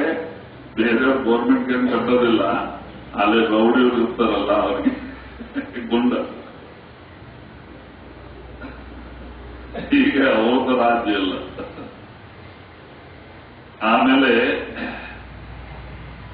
ಅವ್ರು ಏನೋ ಆ ಒಬ್ಬ ಪಂಡಿತ ಏನ್ ಮಾಡಿದ್ರು, ಕಾಶಿಗೆ BHU ದೊಡ್ಡ ಒಂದು ಕಾಲೇಜ್ ಇದೆ, ಸಂಸ್ಕೃತ ಕಾಲೇಜ. ಆತ ಶಾಸ್ತ್ರಿ ಪದವಿ ಪಡ್ಕೊಂಬಕ್ಕೆ ಅಲ್ಲಿ ಬಂದಿದ್ದ. ಬಂದು ಕೋರ್ಸ್ ಎಲ್ಲ ಮಾಡ್ಕೊಂಡಿದ್ರು. 4 ವರ್ಷ ಕೋರ್ಸ್ ಮಾಡಿ ಶಾಸ್ತ್ರಿ ಪದವಿ ಪಡ್ಕೊಂಡು ಇನ್ನು ಊರಿಗೆ ಹೋಗ್ಬೇಕಲ್ಲ, ನದಿ ದಾಟಬೇಕು. ನದಿ ದಾಟಬೇಕು, ಗಂಗಾ ದಾಟಬೇಕು ಅಂದ್ರೆ ಎಲ್ಲ ಮಧ್ಯಾಹ್ನಕ್ಕೆ ಎಲ್ಲ ಊಟಕ್ಕೆ ಹೋಗಿದ್ದಾರೆ. ಇನ್ನೊಬ್ಬ ನಡೆಸೋರು ಪಾಪ, ಯಾರು ಬಡವನು, ಮಧ್ಯಾಹ್ನ ಯಾರು ಇರುತ್ತಿಲ್ಲಲ್ಲ, 4 ಜನ ಬಂದ್ರೆ ನಮ್ಗೆ 4 ಕಾಸು ಸಿಕ್ತು ಅಂತ ಅವ್ನು ಕಾಯ್ಕೊಂಡಿದ್ದಾನೆ ಬಡವನು. ಈತ ಪಂಡಿತ ಹೋಗಿ ಇವ್ರಿಗೆ ಅಹಂಕಾರ ಜಾಸ್ತಿ ಅಲ್ಲ, ಮತ್ತೆ ಓದಿದ್ದು 2ನೇ ಅಹಂಕಾರ, ನಾನು ಶಾಸ್ತ್ರಿ ಅಂತ. ಆಮೇಲೆ ಹೋಗಿ ನನ್ಗೆ ಮಧ್ಯಾಹ್ನ ಆಗೋಗಿದ್ದು, ಜಲ್ದಿ ನೀನ್ ನದಿ ದಾಟಿಸ್ಬೇಕು, ನಮ್ಗೆ ಆ ಕಡೆ ಬಸ್ ಇಟ್ಕೊಂಡು ಬಹಳ ದೂರ ಹೋಗೋದಿದೆ ಹಾಗೀಗೆ ಅಂತ ಇದು ಮಾಡಿ. ಸ್ವಾಮಿ ಒಂದು 10 ನಿಮಿಷ ನಿಲ್ತಾಳ್ರೆ, ಇನ್ನು 4 ಜನ ಬಂದ್ರೆ ನನ್ಗೆ ಗಿಟ್ಟು ನೀವು ಪುನಃ ಕರ್ಕೊಂಡು ಹೋಗ್ರಿ, ನದಿ ಬಹಳ ಅಗಲ ಇರ್ತಾವ ಗಂಗಾ ಹೇಳಿದ್ರೆ ಅವೆಲ್ಲ ನಡೆಯೋದಿಲ್ಲ, ಹೋಗ್ತೇ ಇಲ್ಲ ಅಂತ ಬೈಲಿರ್ತರು. ನಾನು ಅವನ್ ಪಾಪ ಹೋಗಲೆ ಅಂತ, ಬ್ರಾಹ್ಮಣಕಂದ್ರೆ ದೇವತಾ ಸಮಾನ ಅಂತ ಬಹಳ ಮರ್ಯಾದೆ ಕೊಡ್ತಾರೆ ಉತ್ತರ ಇಂಡಿಯಾ ಕಡೆ. ಆಮೇಲೆ ಹಗ್ಗ ಬಿಚ್ಚಿ ಕೂಡಿಸಿ ಪಾಪ ಹೋಗ್ತಾ ಇದ್ದ. ನೀವು ಸುಮ್ಮನೆ ಇದ್ದಿದ್ರೆ ಚೆನ್ನಾಗಿತ್ತು, ಬಹಳ ಅಗಲ ಇರ್ತದೆ, ಸುಮಾರು 3/4 ಕಿಲೋಮೀಟರ್ ಹರಿತಾವ ಗಂಗಾ ಮಳೆಗಾಲ. ಆಮೇಲೆ ಮತ್ತೆ ಗಂಗಾದಲ್ಲಿ ಹೋದ್ಕೊಳ್ಳಿ ಇವನು ಸುಮ್ಮನೆ ಇವ್ರ ಅಹಂಕಾರ ಇವರಾಗೆ ನಿಂತ್ಕೊಂಡ್ಲಿಲ್ಲ. ಅವನು ಅಂಬಿಕಾ ಕೇಳ್ತಾನೆ, ಏನಪ್ಪ ಎಷ್ಟು ಓದಿದೀಯಾ ಅಂತ. ಸ್ವಾಮಿ ನಾನು ಸ್ಕೂಲ್ ಮಕ್ಕಳು ನೋಡ್ಲಿಲ್ಲಲ್ಲ. ನಿನ್ಗೆ ಎಷ್ಟು ಆಯುಸ್ಸು? 50 ವರ್ಷ. ಅರ್ಧ ವಯಸ್ಸು ನಿಂದು ಹೋಗ್ಬಿಟ್ಟಲ್ಲ, ನೀನ್ ಕಳೆದು ಬಿಟ್ಟಿದ್ಯಲ್ಲ, ಸುಮ್ನೆ ಏನ್ ಕಳೆದು ಬಿಟ್ಟಲ್ಲ ಅಂತ ಬೈಲಕ್ ಶುರು ಮಾಡ್ತಾವ. ಓದಿಲ್ಲದೆ ಏನ್ ಕೆಲ್ಸಕ್ಕೆ ಬರೋದು ಸರಿನ ಹಾಗೆ ಹೀಗ ಅಂತ ಎಲ್ಲ ಬೈಲಿತ್ತು. ಅವನ್ ಬೇಜಾರಾಯ್ತು, ಸುಮ್ಮನೆ ಇರೋದು ಬಿಟ್ಟು ಇವನು ತಲೆ ತಿಂತ ಇದ್ದಾನಂತ ಹೇಳಿ ಅದು ದೊಡ್ಡ ಬಿದುರು ಕಟ್ಟಿ ಇರ್ತಾವಲ್ಲ, ಬೈಲನ್ ಸರಿ ಮಾಡ್ಕೊಂಡು ಹೋಗ್ತಾನಲ್ಲ, ಅದು ಸ್ವಲ್ಪ ಲೂಜ್ ಬಿಟ್ಟ. ಇಷ್ಟು ಹಿಂಗ ಅಂತು. ಆಮೇಲೆ ಅವನು ಕೇಳ್ತಾನೆ, ಏನು ಪಂಡಿತ್ಜಿ ನಿಮ್ಗೆ ಈಜು ಬರ್ತದೆ? ಈಜು ಬರ್ತದೆ? ಇಲ್ಲಪ್ಪ ನನಗೆ ಈಜು ಬರೋದಿಲ್ಲ. ನೋಡ್ರಪ್ಪ, ಇನ್ನು ಈ ಸ್ಟೀಮರ್ ಮುಳುಗ್ತದೆ, ನಾನೇನ್ ಮಾಡಕ್ಕಾಗೋದಿಲ್ಲ. ಈ ಸ್ಟೀಮರ್ ಮುಳುಗ್ತದೆ, ನಿನ್ನ ಪ್ರಾಣ ಹೆಂಗೆ ಕಾಪಾಡ್ತೀಯ ಕಾಪಾಡು. ಸ್ವಾಮಿ ನನ್ನ ಮಕ್ಕಳಿದ್ದಾರೆ ಎಂತಿದ್ದಾಳೆ, ನನ್ನ ಪ್ರಾಣ ಕಾಪಾಡೋ ಅಂತ ಕೇಳ್ಕೊಂಬ ಶುರು ಮಾಡಿ.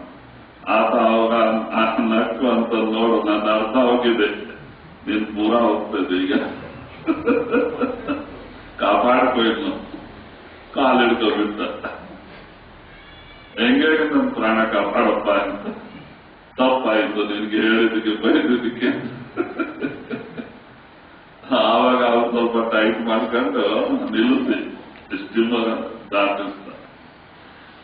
ಆವಾಗ ಹೇಳ್ತಾನೆ, ನೋಡ್ರಿ ಪಂಡಿತ್ರಿ, ಆವಾಗ ಅಂಕಾರ ಮಾಡ್ಕೋಬೇಡ್ರಿ, ನಿನ್ ವಿದ್ಯೆ ನಿನ್ಗೆ ದೊಡ್ಡದು, ನನ್ನ ವಿದ್ಯೆ ನನಗೆ ದೊಡ್ಡದು, ನನಗೆ ಇದು ಬರ್ತವ ನೀನ್ ಗತಿ ಏನ್ ಸಾಯ್ತಿದ್ದಲ್ಲ ಅದ್ರಿ. ಹಾಗೆ ಹಂಗೆ ತಿಳ್ಕೋಬಾರ್ದು. ನನಗೆಲ್ಲ ಗೊತ್ತು, ಯಾರು ಗೊತ್ತಿಲ್ಲ, ಎಲ್ಲರಿಗೂ ದೇವರು ಬುದ್ಧಿ ಕೊಟ್ಟಿದ್ರು. ಈಗ ನೋಡ್ರಿ, ನಾನು ಇದು ಹೇಳ್ತಿಲ್ಲ, ಪ್ರಾಣಿಗಿನ ದೇವರ ಎಲ್ಲರಿಗೂ ಬುದ್ಧಿ ಕೊಟ್ಟಿದ್ರೆ, ಯಾರು ಸರಿಯದಲ್ಲ ಇದ್ದಾರೆ ಎಲ್ಲರಿಗೂ ಇದೆ. ಈಗ ಪ್ರಾಣಿನ ಎಷ್ಟು ತಿಳ್ಕೊಂತ ನೋಡ್ರಿ, ಸಾಕಿದವ್ರಿಗೆ ಎಷ್ಟು ಪ್ರೇಮ ಆಗ್ತದೆ. ಅದು ಸಿಂಹನ ಆಗಲೆ, ಹುಲಿನ ಆಗಲೆ, ನೀವು ಸಾಕಿದ್ರೆ ನಿಮ್ಮಲ್ಲಿ ಎಷ್ಟು ಪ್ರೇಮ ಇರ್ತಾವ ಅವಕ್ಕೆ. ಯಾಕೆ ಪ್ರೇಮ? ಪ್ರೇಮ ಮಾಡಿದ್ರೆ ಪ್ರೇಮ ಸಿಗ್ತದೆ. ಮತ್ತೆ ಅದೇ ಪ್ರೇಮ ಇಲ್ಲದೆ ಪ್ರೇಮ ಸಿಗೋದಿಲ್ಲ. ಹಾಗೆ ಅದಕ್ಕೆ ಪಕ್ಷಿತ್ವ ನೋಡಿ ಎಷ್ಟೇ ಇರ್ತಿರ್ತಾವೆ.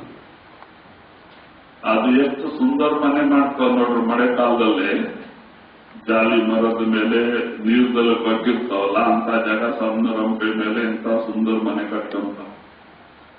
ಎಷ್ಟು ಅದಕ್ಕೇನ ಕೈ ಇಲ್ಲ, ಕಾಲು ಮೂತಿದೆ. ಎಷ್ಟು ಸುಂದರ ಮನೆ ನೀವು ನೋಡುತ್ತಿಲ್ಲ. ಬಚ್ಚು ಹಿಂಗೆ ಜೊಲ್ಲಾಡ್ತಾ ಇರ್ತದೆ. ಅಲ್ಲೇ ಇಲಿ ಸಹ ಹೋಗಕ್ಕಿಲ್ಲ ಅಂತ ಸ್ವಲ್ಪ ರಂಪದ ಮೇಲೆ ಕಟ್ತದೆ. ಯಾವ ಹೋದ್ರೇನ ಬಿಡದೆ ಕೆಳಗೆ ನೀರದಲ್ಲಿ ಬಿಡಬೇಕು ಅಂತ ಜಾಗ ನೋಡಿ ಕಟ್ತಾವು. ನಮ್ಮ ಉತ್ತರ ಇಂಡಿಯಾ ಕಡೆ ಜಾಸ್ತಿ. ಎಷ್ಟು ನೀವು ಒಂದು ಕೆತ್ತಿದ್ ನೋಡ್ರಿ, ಎಷ್ಟು ಸುಂದರ ನೇದಿದೆ, ಅದು ಮೂತಿದೆ. ಮತ್ತೆ ಅದಕ್ಕೆ ಸ್ಥಳ ಇರ್ಬೇಕು.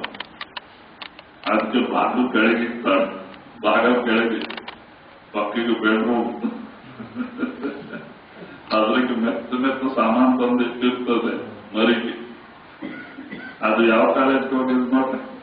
ದೇವ್ರು ಕೊಟ್ಟಿರೋ ಬುದ್ಧಿ ಅಲ್ಲ, ಮತ್ತೆ ಎಲ್ಲರೂ ಕೊಟ್ಟಿದ್ದಾರೆ ದೇವರು. ಈಗ ಯಾವ ಪ್ರಾಣಿಗೆ ದೇವ್ರ ಬುದ್ಧಿ ಕೊಡಲಿಲ್ಲ ಅಂತ ಇಲ್ಲ. ಈಗ ನಾವು ಎತ್ತಕ್ಕೆ ಕಲ್ಸಿದ್ರೆ ಹಂಗೆ ನಡೀತಾವಲ್ಲ ಪಾಪ. ಅವ್ರವ್ರ ಭಾಷಾದಲ್ಲಿ ಏನ್ ಹೇಳಿದ್ರೆ ಹಂಗೆ ಕೇಳ್ತಾವ ಅವರು. ಮತ್ತೆ ಎಲ್ಲರೂ ಕೊಟ್ಟಿದ್ದಾರೆ ದೇವ್ರ ಬುದ್ಧಿ, ಜ್ಞಾನ.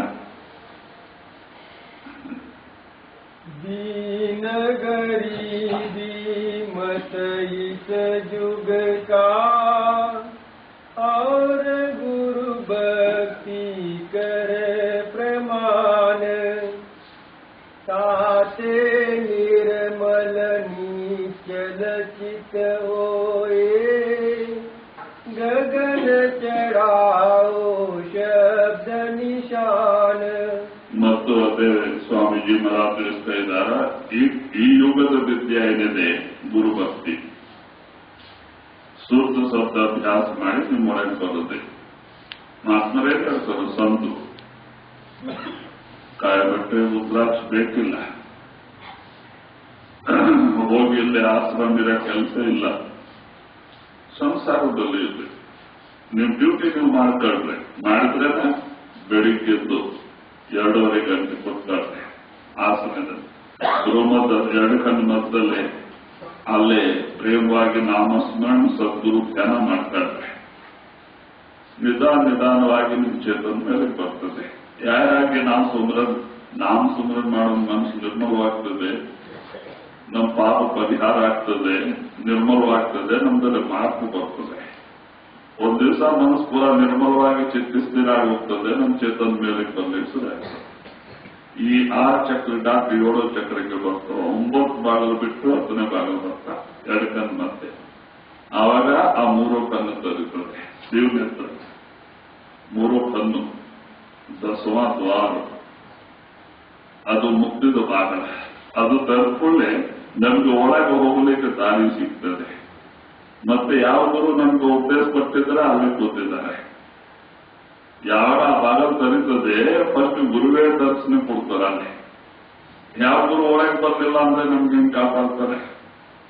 ಫಸ್ಟ್ ಗುರುವೇ ಒಳಗೆ ದರ್ಶನ ಕೊಡ್ತಾನೆ. ಗುರುವಿನ ಕೃಪೆಯಿಂದ ಜ್ಯೋತ್ ಮತ್ತೆ ಅನಾದ ನಾಥ ಪ್ರಗಟ ಆಗುತ್ತದೆ. ನಾವು ಧನ್ಯರಾಗುತ್ತೇವೆ. ಒಳಗೆ ಹೋದ್ರೆ ಮಹಾತ್ಮ ನಮ್ಗೆ ಒಳಗೆ ಹೋಗ್ಲಿಕ್ಕೆ ವಿದ್ಯಾ ಸಾಧನೆ ಕೊಡ್ತಾರೆ. ಅವ್ರೇನ್ ಹೇಳೋದಿಲ್ಲ ಕಾಶಿಗೆ ಹೋಗ್ರೆ ಹರಿದ್ವಾರಕ್ಕೆ ಹೋಗ್ರೆ ಅಡವಿದಲ್ಲಿ ಹೋಗಿ ಉಪವಾಸ ಇದೆ ಅಂತ ಮಹಾತ್ಮರು ಹೇಳೋದಿಲ್ಲ. ಮಹಾತ್ಮರಿಗೆ ಹೇಳ್ತಾರೆ ಸಂಸಾರದಲ್ಲಿ ವ್ಯವಸಾಯ ವ್ಯಾಪಾರ ಏನ್ ಮಾಡ್ಕೊಳ್ಳಿ ಮಾಡಿದ್ರೆ ಪರಮಾತ್ಮ ನಾಮಸ್ಮರಣ ಧ್ಯಾನ ಮರಿಬೇಡ್ರಿ ಅಂತ. ಅದು ತನ್ನ ಆತ್ಮ ಉದ್ಧಾರ ಮಾಡಲಿಕ್ಕೆ ಅದು ಬೇಕೇ ಬೇಕು ಅಂತ. ಈಗ ಹಾಗೆ ನಾವು ಈ ಶರೀರಕ್ಕೆ ಊಟ ದಿನ ಹಾಕ್ತೀವಲ್ಲ, ಮರೆಯೋದಿಲ್ಲ. ಹಾಗೆ ನಮ್ಮ ಆತ್ಮಕ್ಕೆ ಊಟ ಹಾಕಬೇಕು. ಆತ್ಮದ ಊಟ ಪರಮಾತ್ಮ ನಾಮಸ್ಮರಣ ಧ್ಯಾನ ಇದೆ. ನೀರು ಸತ್ಸಂಗ, ಇದು ಬೇಕೇ ಬೇಕು. ಸತ್ಸಂಗ ಕೇಳಿದ್ರೆ ನಮ್ಗೆ ಸತ್ಯ ಅಸತ್ಯದ ಜ್ಞಾನವಾಗ್ತದೆ. ಭಕ್ತಿ ಮಾಡಬೇಕು ಅಂತ ವಿಚಾರ ಗೊತ್ತಾಗ್ತದೆ. ಈ ಮಾನವ ಶರೀರ ನಮ್ಗೆ ಯಾಕೆ ಸಿಕ್ಕಿದೆ, ನಾವೇನ್ ಮಾಡ್ತಾ ಇದ್ವಿ ವಿಚಾರವೇ ಅವ್ರು ಹೇಳೋದು ಸತ್ಸಂಗದಲ್ಲಿ. ಬೇರೆಲ್ಲ ರಾಮಾಯಣ ಮಹಾಭಾರತ ಪುರಾಣ ಹೇಳ್ಕೊಂಡು ಕೊಡೋದಿಲ್ಲ ಸಂತರು. ಯಾಕೆ ಅವ್ರು ಸತ್ತೋಗಿರೋ ಡ್ಯೂಟಿ, ಯಾವ ಕಾಲದಲ್ಲಿ ಹುಟ್ಟಿದ್ರು ದೇಶದಲ್ಲಿ ಅವ್ರು ಎಷ್ಟು ಓದ್ಕೊಂಡಿದ್ರು ನಮ್ಗೆ ಸಿಗ್ತದೆ. ನಮ್ಗೆಷ್ಟು ನಮ್ಗೆ ಗೊತ್ತಿಲ್ಲ. ನಮ್ಮ ಆತ್ಮ ಹಾಳಕ್ಕೆ ಹೋಗ್ತದೆ. ನಾವ್ ಯಾರ್ಯಾರು ಎಷ್ಟು ಓದ್ಕೊಂಡು ಸಾಯ್ತಾ ಇದ್ದೀವಲ್ಲ, ಬೇಜಾರ. ಅದಕ್ಕೆ ಮಹಾತ್ಮರು ಏನ್ ಮಾಡ್ತಾರೆ, ಸಂತ ಮಾಡ್ತಾರೆ, ನಮ್ಮ ಆತ್ಮದ ಎಷ್ಟು ನಮ್ಮ ಮುಂದೆ ಬಿಚ್ಚು ತಿಳಿಸ್ತಾರೆ.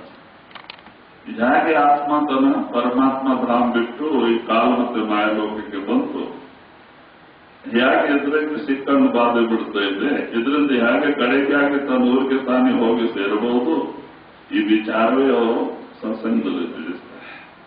ಸತ್ಸಂಗದಲ್ಲಿ ಹೋದ್ರೆ ನಮ್ಗೆ ಸತ್ಯ ಅಸತ್ಯದ ಜ್ಞಾನವಾಗ್ತದೆ. ನಾವು ಏನ್ ಮಾಡ್ತಾ ಇದ್ದೀವಿ, ಏನ್ ಮಾಡ್ಬೇಕು ಅಂತ ವಿಚಾರ ಗೊತ್ತಾಗ್ತದೆ. ಇಲ್ಲಾಂದ್ರೆ ನಾವು ಸುಮ್ಮನೆ ರಾಮಾಯಣ ಮಹಾಭಾರತ ಹೇಳ್ಕೊಂಡು ಹೋದ್ರೆ ನಿಮ್ ವಿಚಾರ ನಿಮ್ಗೆ ಏನ್ ಗೊತ್ತಾಗ್ತದೆ? ಹೆಂಗ್ ಮೋಸ ಆಗಿದ್ವಿ ಈ ಲೋಕಕ್ಕೆ ಬಂದು. ನಿಜ ಏನಿದೆ ಸುಳ್ಳೇನಿದೆ ಆ ವಿಚಾರವೇ ನಮ್ಗೆ ಗೊತ್ತಿಲ್ಲಲ್ಲ. ಅದಕ್ಕೆ ಮಹಾತ್ಮರೆಲ್ಲ ಸತ್ಸಂಗ ರೂಪವಾಗಿ ಎಲ್ಲ ಬಿಚ್ಚಿ ಬಿಚ್ಚಿ ತಿಳಿಸ್ತಾರೆ. ನಮ್ಮ ಸ್ಥಿತಿಗತಿ ನಮ್ಗೆ ಗೊತ್ತಾದ್ರೆ ನಾವು ಇದರಿಂದ ಬಿಡುಗಡೆ ಆಗಕ್ಕೆ ಪ್ರಯತ್ನ ಮಾಡ್ತೀವಿ. ನಮ್ಮ ಸ್ಥಿತಿ ನಮ್ಗೆ ಗೊತ್ತಿಲ್ಲ ಅಂದ್ರೆ ನಾವು ಬಿಡುಗಡೆ ಆಗೋ ಪ್ರಯತ್ನ ಯಾಕೆ ಮಾಡ್ತೀವಿ? ನಾವು ಹಿಡಿದಿದ್ದೆ ಒಳ್ಳೆದು ಅನ್ಕೊಳ್ತೀವಿ. ಅದಕ್ಕೆ ಮಹಾತ್ಮರು ನಮ್ಮ ಸ್ಥಿತಿಗತಿ ನಮ್ಮ ಮುಂದೆ ಬಿಚ್ಚುತ್ತೆ. ಈ ಸಮಯದ ವಿದ್ಯೆ ಏನಿದೆ ನಾಮಸ್ಮರಣ ಧ್ಯಾನ, ಪ್ರಾಣಾಯಾಮ, ಅಷ್ಟಾಂಗ ಯೋಗ, ಜಪ ತಪ ಈಗ ಮಾಡಲಿಕ್ಕೆ ಸಾಧ್ಯವೇ ಇಲ್ಲ. ಪರಮಾತ್ಮ ನಾಮಸ್ಮರಣ ಮಾಡಿದ್ರೆ ಮುಕ್ತಿ ಸಿಗ್ತವೆ. ಕಲಿಯುಗ ಕೇವಲ ನಾಮ ಆಧಾರ. ತುಳಸಿದಾಸ್ ರಾಮಾಯಣದಲ್ಲೇನೆ ಬಂದಿದ್ದಾರೆ. ಕಲಿಯುಗದಲ್ಲೇ ಕೇವಲ ನಾಮ ಸ್ಮರಣದಿಂದ ಮುಕ್ತಿ. ಅವೆಲ್ಲ ಹಿಂದಿನ ಕಾಲದ ಸಾಧನ. ಯಾಕೆ ಹಿಂದಿನ ಕಾಲದಲ್ಲೇ ಒಂದು ಮಾನವರಿಗೆ ಬಲ ಜಾಸ್ತಿ ಇರ್ತಿತ್ತು. ಮತ್ತೆ ಈಗ ಪ್ರಾಣಾಯಾಮ ಮಾಡಬೇಕು ಅಂದ್ರೆ ಬ್ರಹ್ಮಚರ್ಯ ಇರಬೇಕು. ಅನ್ನ ಹಾಲು ನಡೆಯೋದಿಲ್ಲ. ಸ್ವಲ್ಪ ಹಾಲು ಕುಡಿದು ವಾಂತಿ ಮಾಡ್ಕೊಂಡು ಸೋತಿ ನೆತ್ತಿ ವಸ್ತಿ ಮಾಡ್ಕೊಂಡು ಕೂತ್ಕೋಬೇಕು. ಇಲ್ಲಾಂದ್ರೆ ಬೇವಿನ ಎಲೆ ರಸ ಕುಡಿದು ವಾಂತಿ ಮಾಡ್ಕೊಂಡು ಆಮೇಲೆ ಪ್ರಾಣಾಯಾಮ ಸಾಧನೆ ಶುರು ಮಾಡಬೇಕು. ಸ್ವಲ್ಪ ಅನ್ನ ಹೊಟ್ಟೆ ಒಳಗಿತ್ತು ಅಂದ್ರೆ ವ್ಯಾಧಿ ಆಗ್ತದೆ. ಖಾಲಿ ಇರಬೇಕು, ಎಲ್ಲ ಕ್ಲೀನ್ ಇರಬೇಕು. ಎಲ್ಲ ಒಳಗೆ ಧೋತಿ ನೆತ್ತಿ ಬಸ್ತಿ 3 ಕ್ರಿಯಾ ಮಾಡಿ ಪ್ರಾಣಾಯಾಮ ಸಾಧನೆ ಸ್ಟಾರ್ಟ್ ಮಾಡಿ. ಬಹಳ ಕಠಿಣ.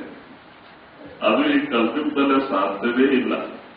ಅದೇ ಕಲ್ಪಿತ ಸಾಧನೆ ಏನಂದ್ರೆ ದೀನತ, ನಮ್ರತ, ಪ್ರೇಮ.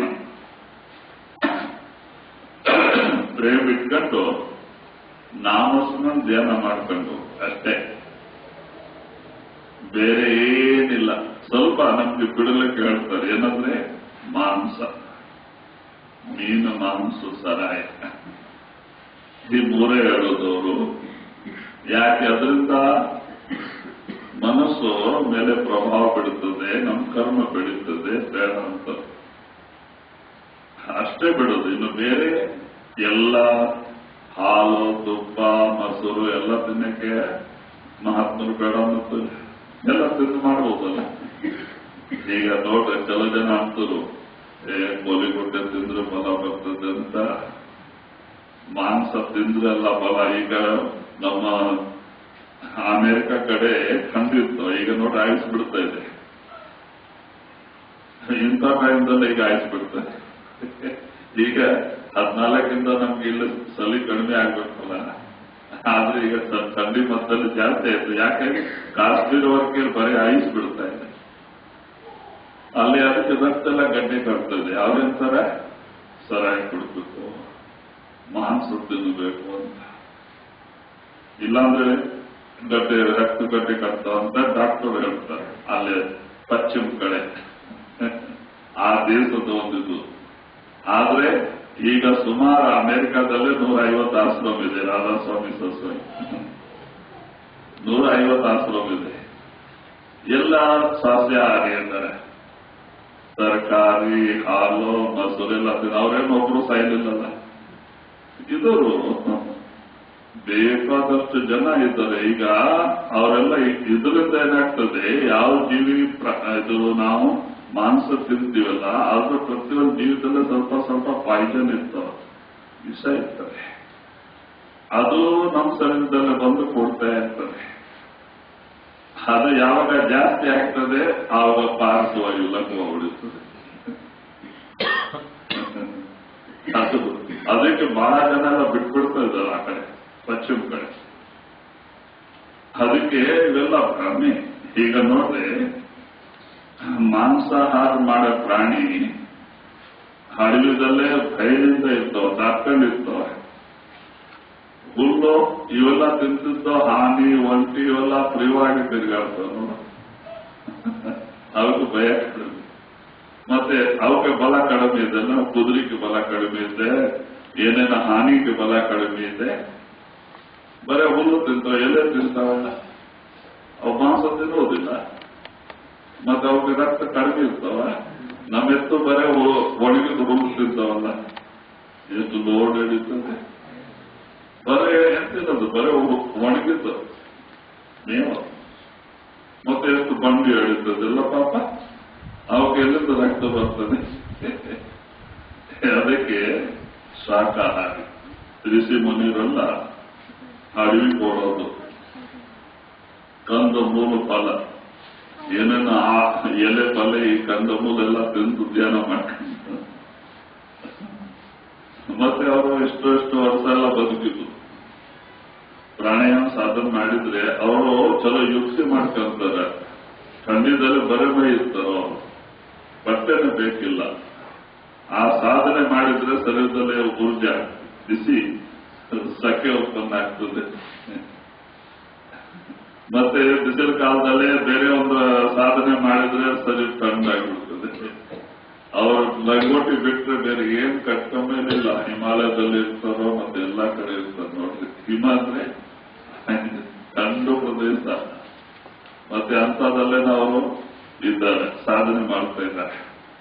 ಹಾಗೆ ಇವೆಲ್ಲ ಭ್ರಮೆ.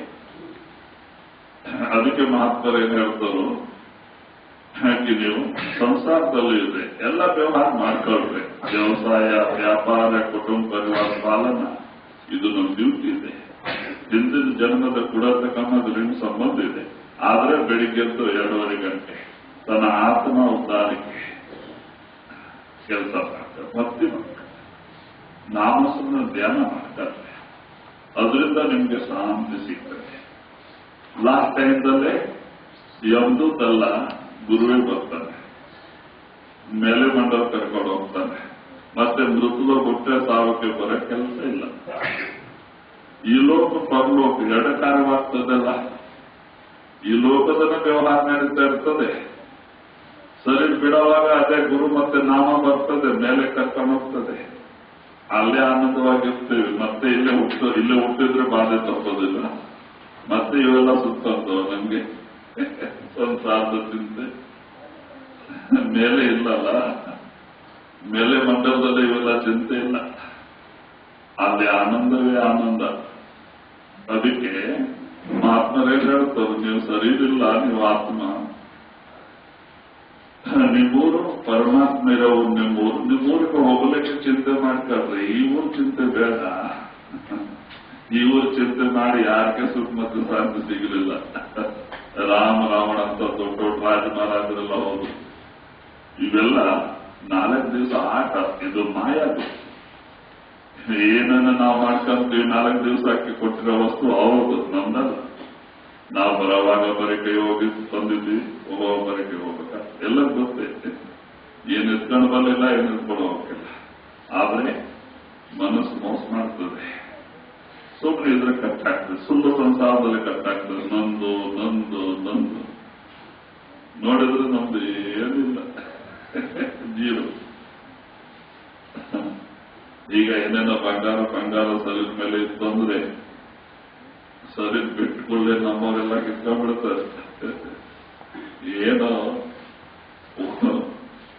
ಈಗ ಏನ್ ಮಾಡ್ತಾರೆ, ಹಣಕ್ಕೆ ಒಳ್ಳೆ ಬಟ್ಟೆನ ಹಾಕೋದಿಲ್ಲ, ಬೆಡ್ಸಿ ಒಳ್ಳೇದು ಹಾಕೋದಿಲ್ಲ. ಯಾಕೋ ಕುಡಿಕೆ ಅಂತ ಹಳದಿದ್ದ ಹಾಳೆದ ಹಾಕ್ಬಿಡ್ತಾರೆ. ನಮ್ಮ ಆಂಧ್ರ ಕಡೆ ನಾವು ನೋಡಿದ್ವಿ, ಒಳ್ಳೆ ಕಟ್ಟಿನ ತಗೊಂಡ್ಬರೋದಿಲ್ಲ ಎತ್ಕೊಂಡು ಹೋಗ್ಲಿಕ್ಕೆ. ನೋಡ್ರಿ ಪಾಪ ಹೋಗಿದ್ದಾನೆ, ಒಳ್ಳೆದನ್ನ ಕಟ್ಟಿ ಬೇಕಾದಷ್ಟು ಮನೆ ಮುಂದೆ ಇದ್ರನ ಕಲ್ಲೆ ಕಟ್ಟಿ ಓಡ್ಕೊಂಡ್ ಬರ್ತಾನೆ. ಕಲ್ಲೆ ಕಟ್ಟಿ ಯಾಕೆ ಅಲ್ಲಿ ಬಿಸಾಕ್ ಬರ್ಬೇಕಲ್ಲ, ಒಳ್ಳೇದು ಯಾಕೆ? ನೋಡ್ರಿ ಎಷ್ಟು ಯೋಚನೆ ಮಾಡ್ತಾರೆ ಇವರು. ಮತ್ತೆ ಅಂಥದ್ದು ಇದು ಸರಿ ಇದೆ. ಲಾಸ್ಟ್ ಟೈಮ್ದಲ್ಲೇ ಇದಕ್ಕೆ ಒಂದು ದಮ್ಮಡಿ ಬೆಲೆ ಇಲ್ಲ. ಅದಕ್ಕೆ ಮಾಡ್ತಾರೆ, ಹೇಳ್ತಾರೆ, ಭಕ್ತಿ ಮಾಡ್ಕೊಳ್ತಾರೆ. ಭಕ್ತಿ ನಮ್ಗೆ ಕಾಪಾಡ್ತದೆ. ಭಕ್ತಿ ನಮ್ಮ ಊರು ಕರ್ಕೊಂಡು ಹೋಗ್ತದೆ. ಈಗ ದೇಶ ಬೇಡ, ಇಲ್ಲಿ ಹುಟ್ಟೆ ಸಾಯ ದೇಶ, ಸುಖ ಮತ್ತು ದುಃಖದಲ್ಲಿ ಧಾಮ. ಇದು ನಿಮ್ಮೂರಲ್ಲ, ಕಾಲಮಂದಿ ಮಾಯವು. ನಿಮ್ಮೂರು ಸತ್ಲವ್ ಸಚ್ಕಂಡ, ಅಲ್ಲೇ ಹೋಗಲಿಕ್ಕೆ ಚಿಂತೆ ಮಾಡಿಕೊಳ್ಳೆ. ಆತ್ಮ ಸ್ತ್ರೀ ಇಲ್ಲ, ಪುರುಷ ಇಲ್ಲ. ಈ ಮಾಡಿದ ಕರ್ಮ ಋಣ ತೀರಿಸಲಿಕ್ಕೆ ಒಂದ್ ಜಾಗ ಸ್ತ್ರೀ ಹಾಕೋತಿದ್ದೆ, ಒಂದ್ ಜಾಗ ಪುರುಷ ಹಾಕೋತಿದ್ದೆ. ಅದು ಒಂದೇ ಆತ್ಮನೇ. ಆತ್ಮ ಸರಿಯಿಲ್ಲ. ಆತ್ಮ ಸತ್ತು ಮತ್ತು ಪ್ರಕಾಶ ರೂಪ. ಅಂತ ಆತ್ಮ ಇವತ್ತು ಏನು ಕತ್ತಿ ಇರ್ತದೆ ಪಾಪ, ಕರ್ಮ ಅನ್ಕೊಂಡು ಎಷ್ಟು ಬಾಧೆ ಬಿಡ್ತಾ ಇದೆ ಸಂಸಾರದಲ್ಲಿ. ಏನ್ ಮಾಡಿದ್ರೆ ಯಾವುದೋ ಸುತ್ತಂತದೆ, ಬಂದು ಬಿಡೋದಿಲ್ಲ. ಈ ವ್ಯಾಧಿ, ಕಷ್ಟ, ನಷ್ಟ ಇವೆಲ್ಲ ನಮ್ಮ ಕರ್ಮಾನುಸಾರ ಬರೋದೆ. ಕರ್ಮವೇ ನಮ್ಗೆ ಬಾಧೆ ಕೊಡ್ತಾ ಇರ್ತದೆ. ಅದಕ್ಕೆ ಮಾತಾಡ ಹೇಳ್ತಾರೆ, ಸಂಸಾರ ಮಾಡಬೇಕು, ಪರಮಾತ್ಮ ಮರಿಬಾರ್ದು. ನಾಮ ಸಂಬಂಧ ಮಾಡಿದ್ರೆ ಈ ಲೋಕ ಪರಲೋಕ ಎರಡು ಸುಖ ಪ್ರಾಪ್ತ. ಅದೇ दीन गरीबी मत इस युग का, और गुरु भक्ति कर प्रमाण, ताते निर्मल निश्चल चित होए, गगन चढ़ाओ शब्द निशान।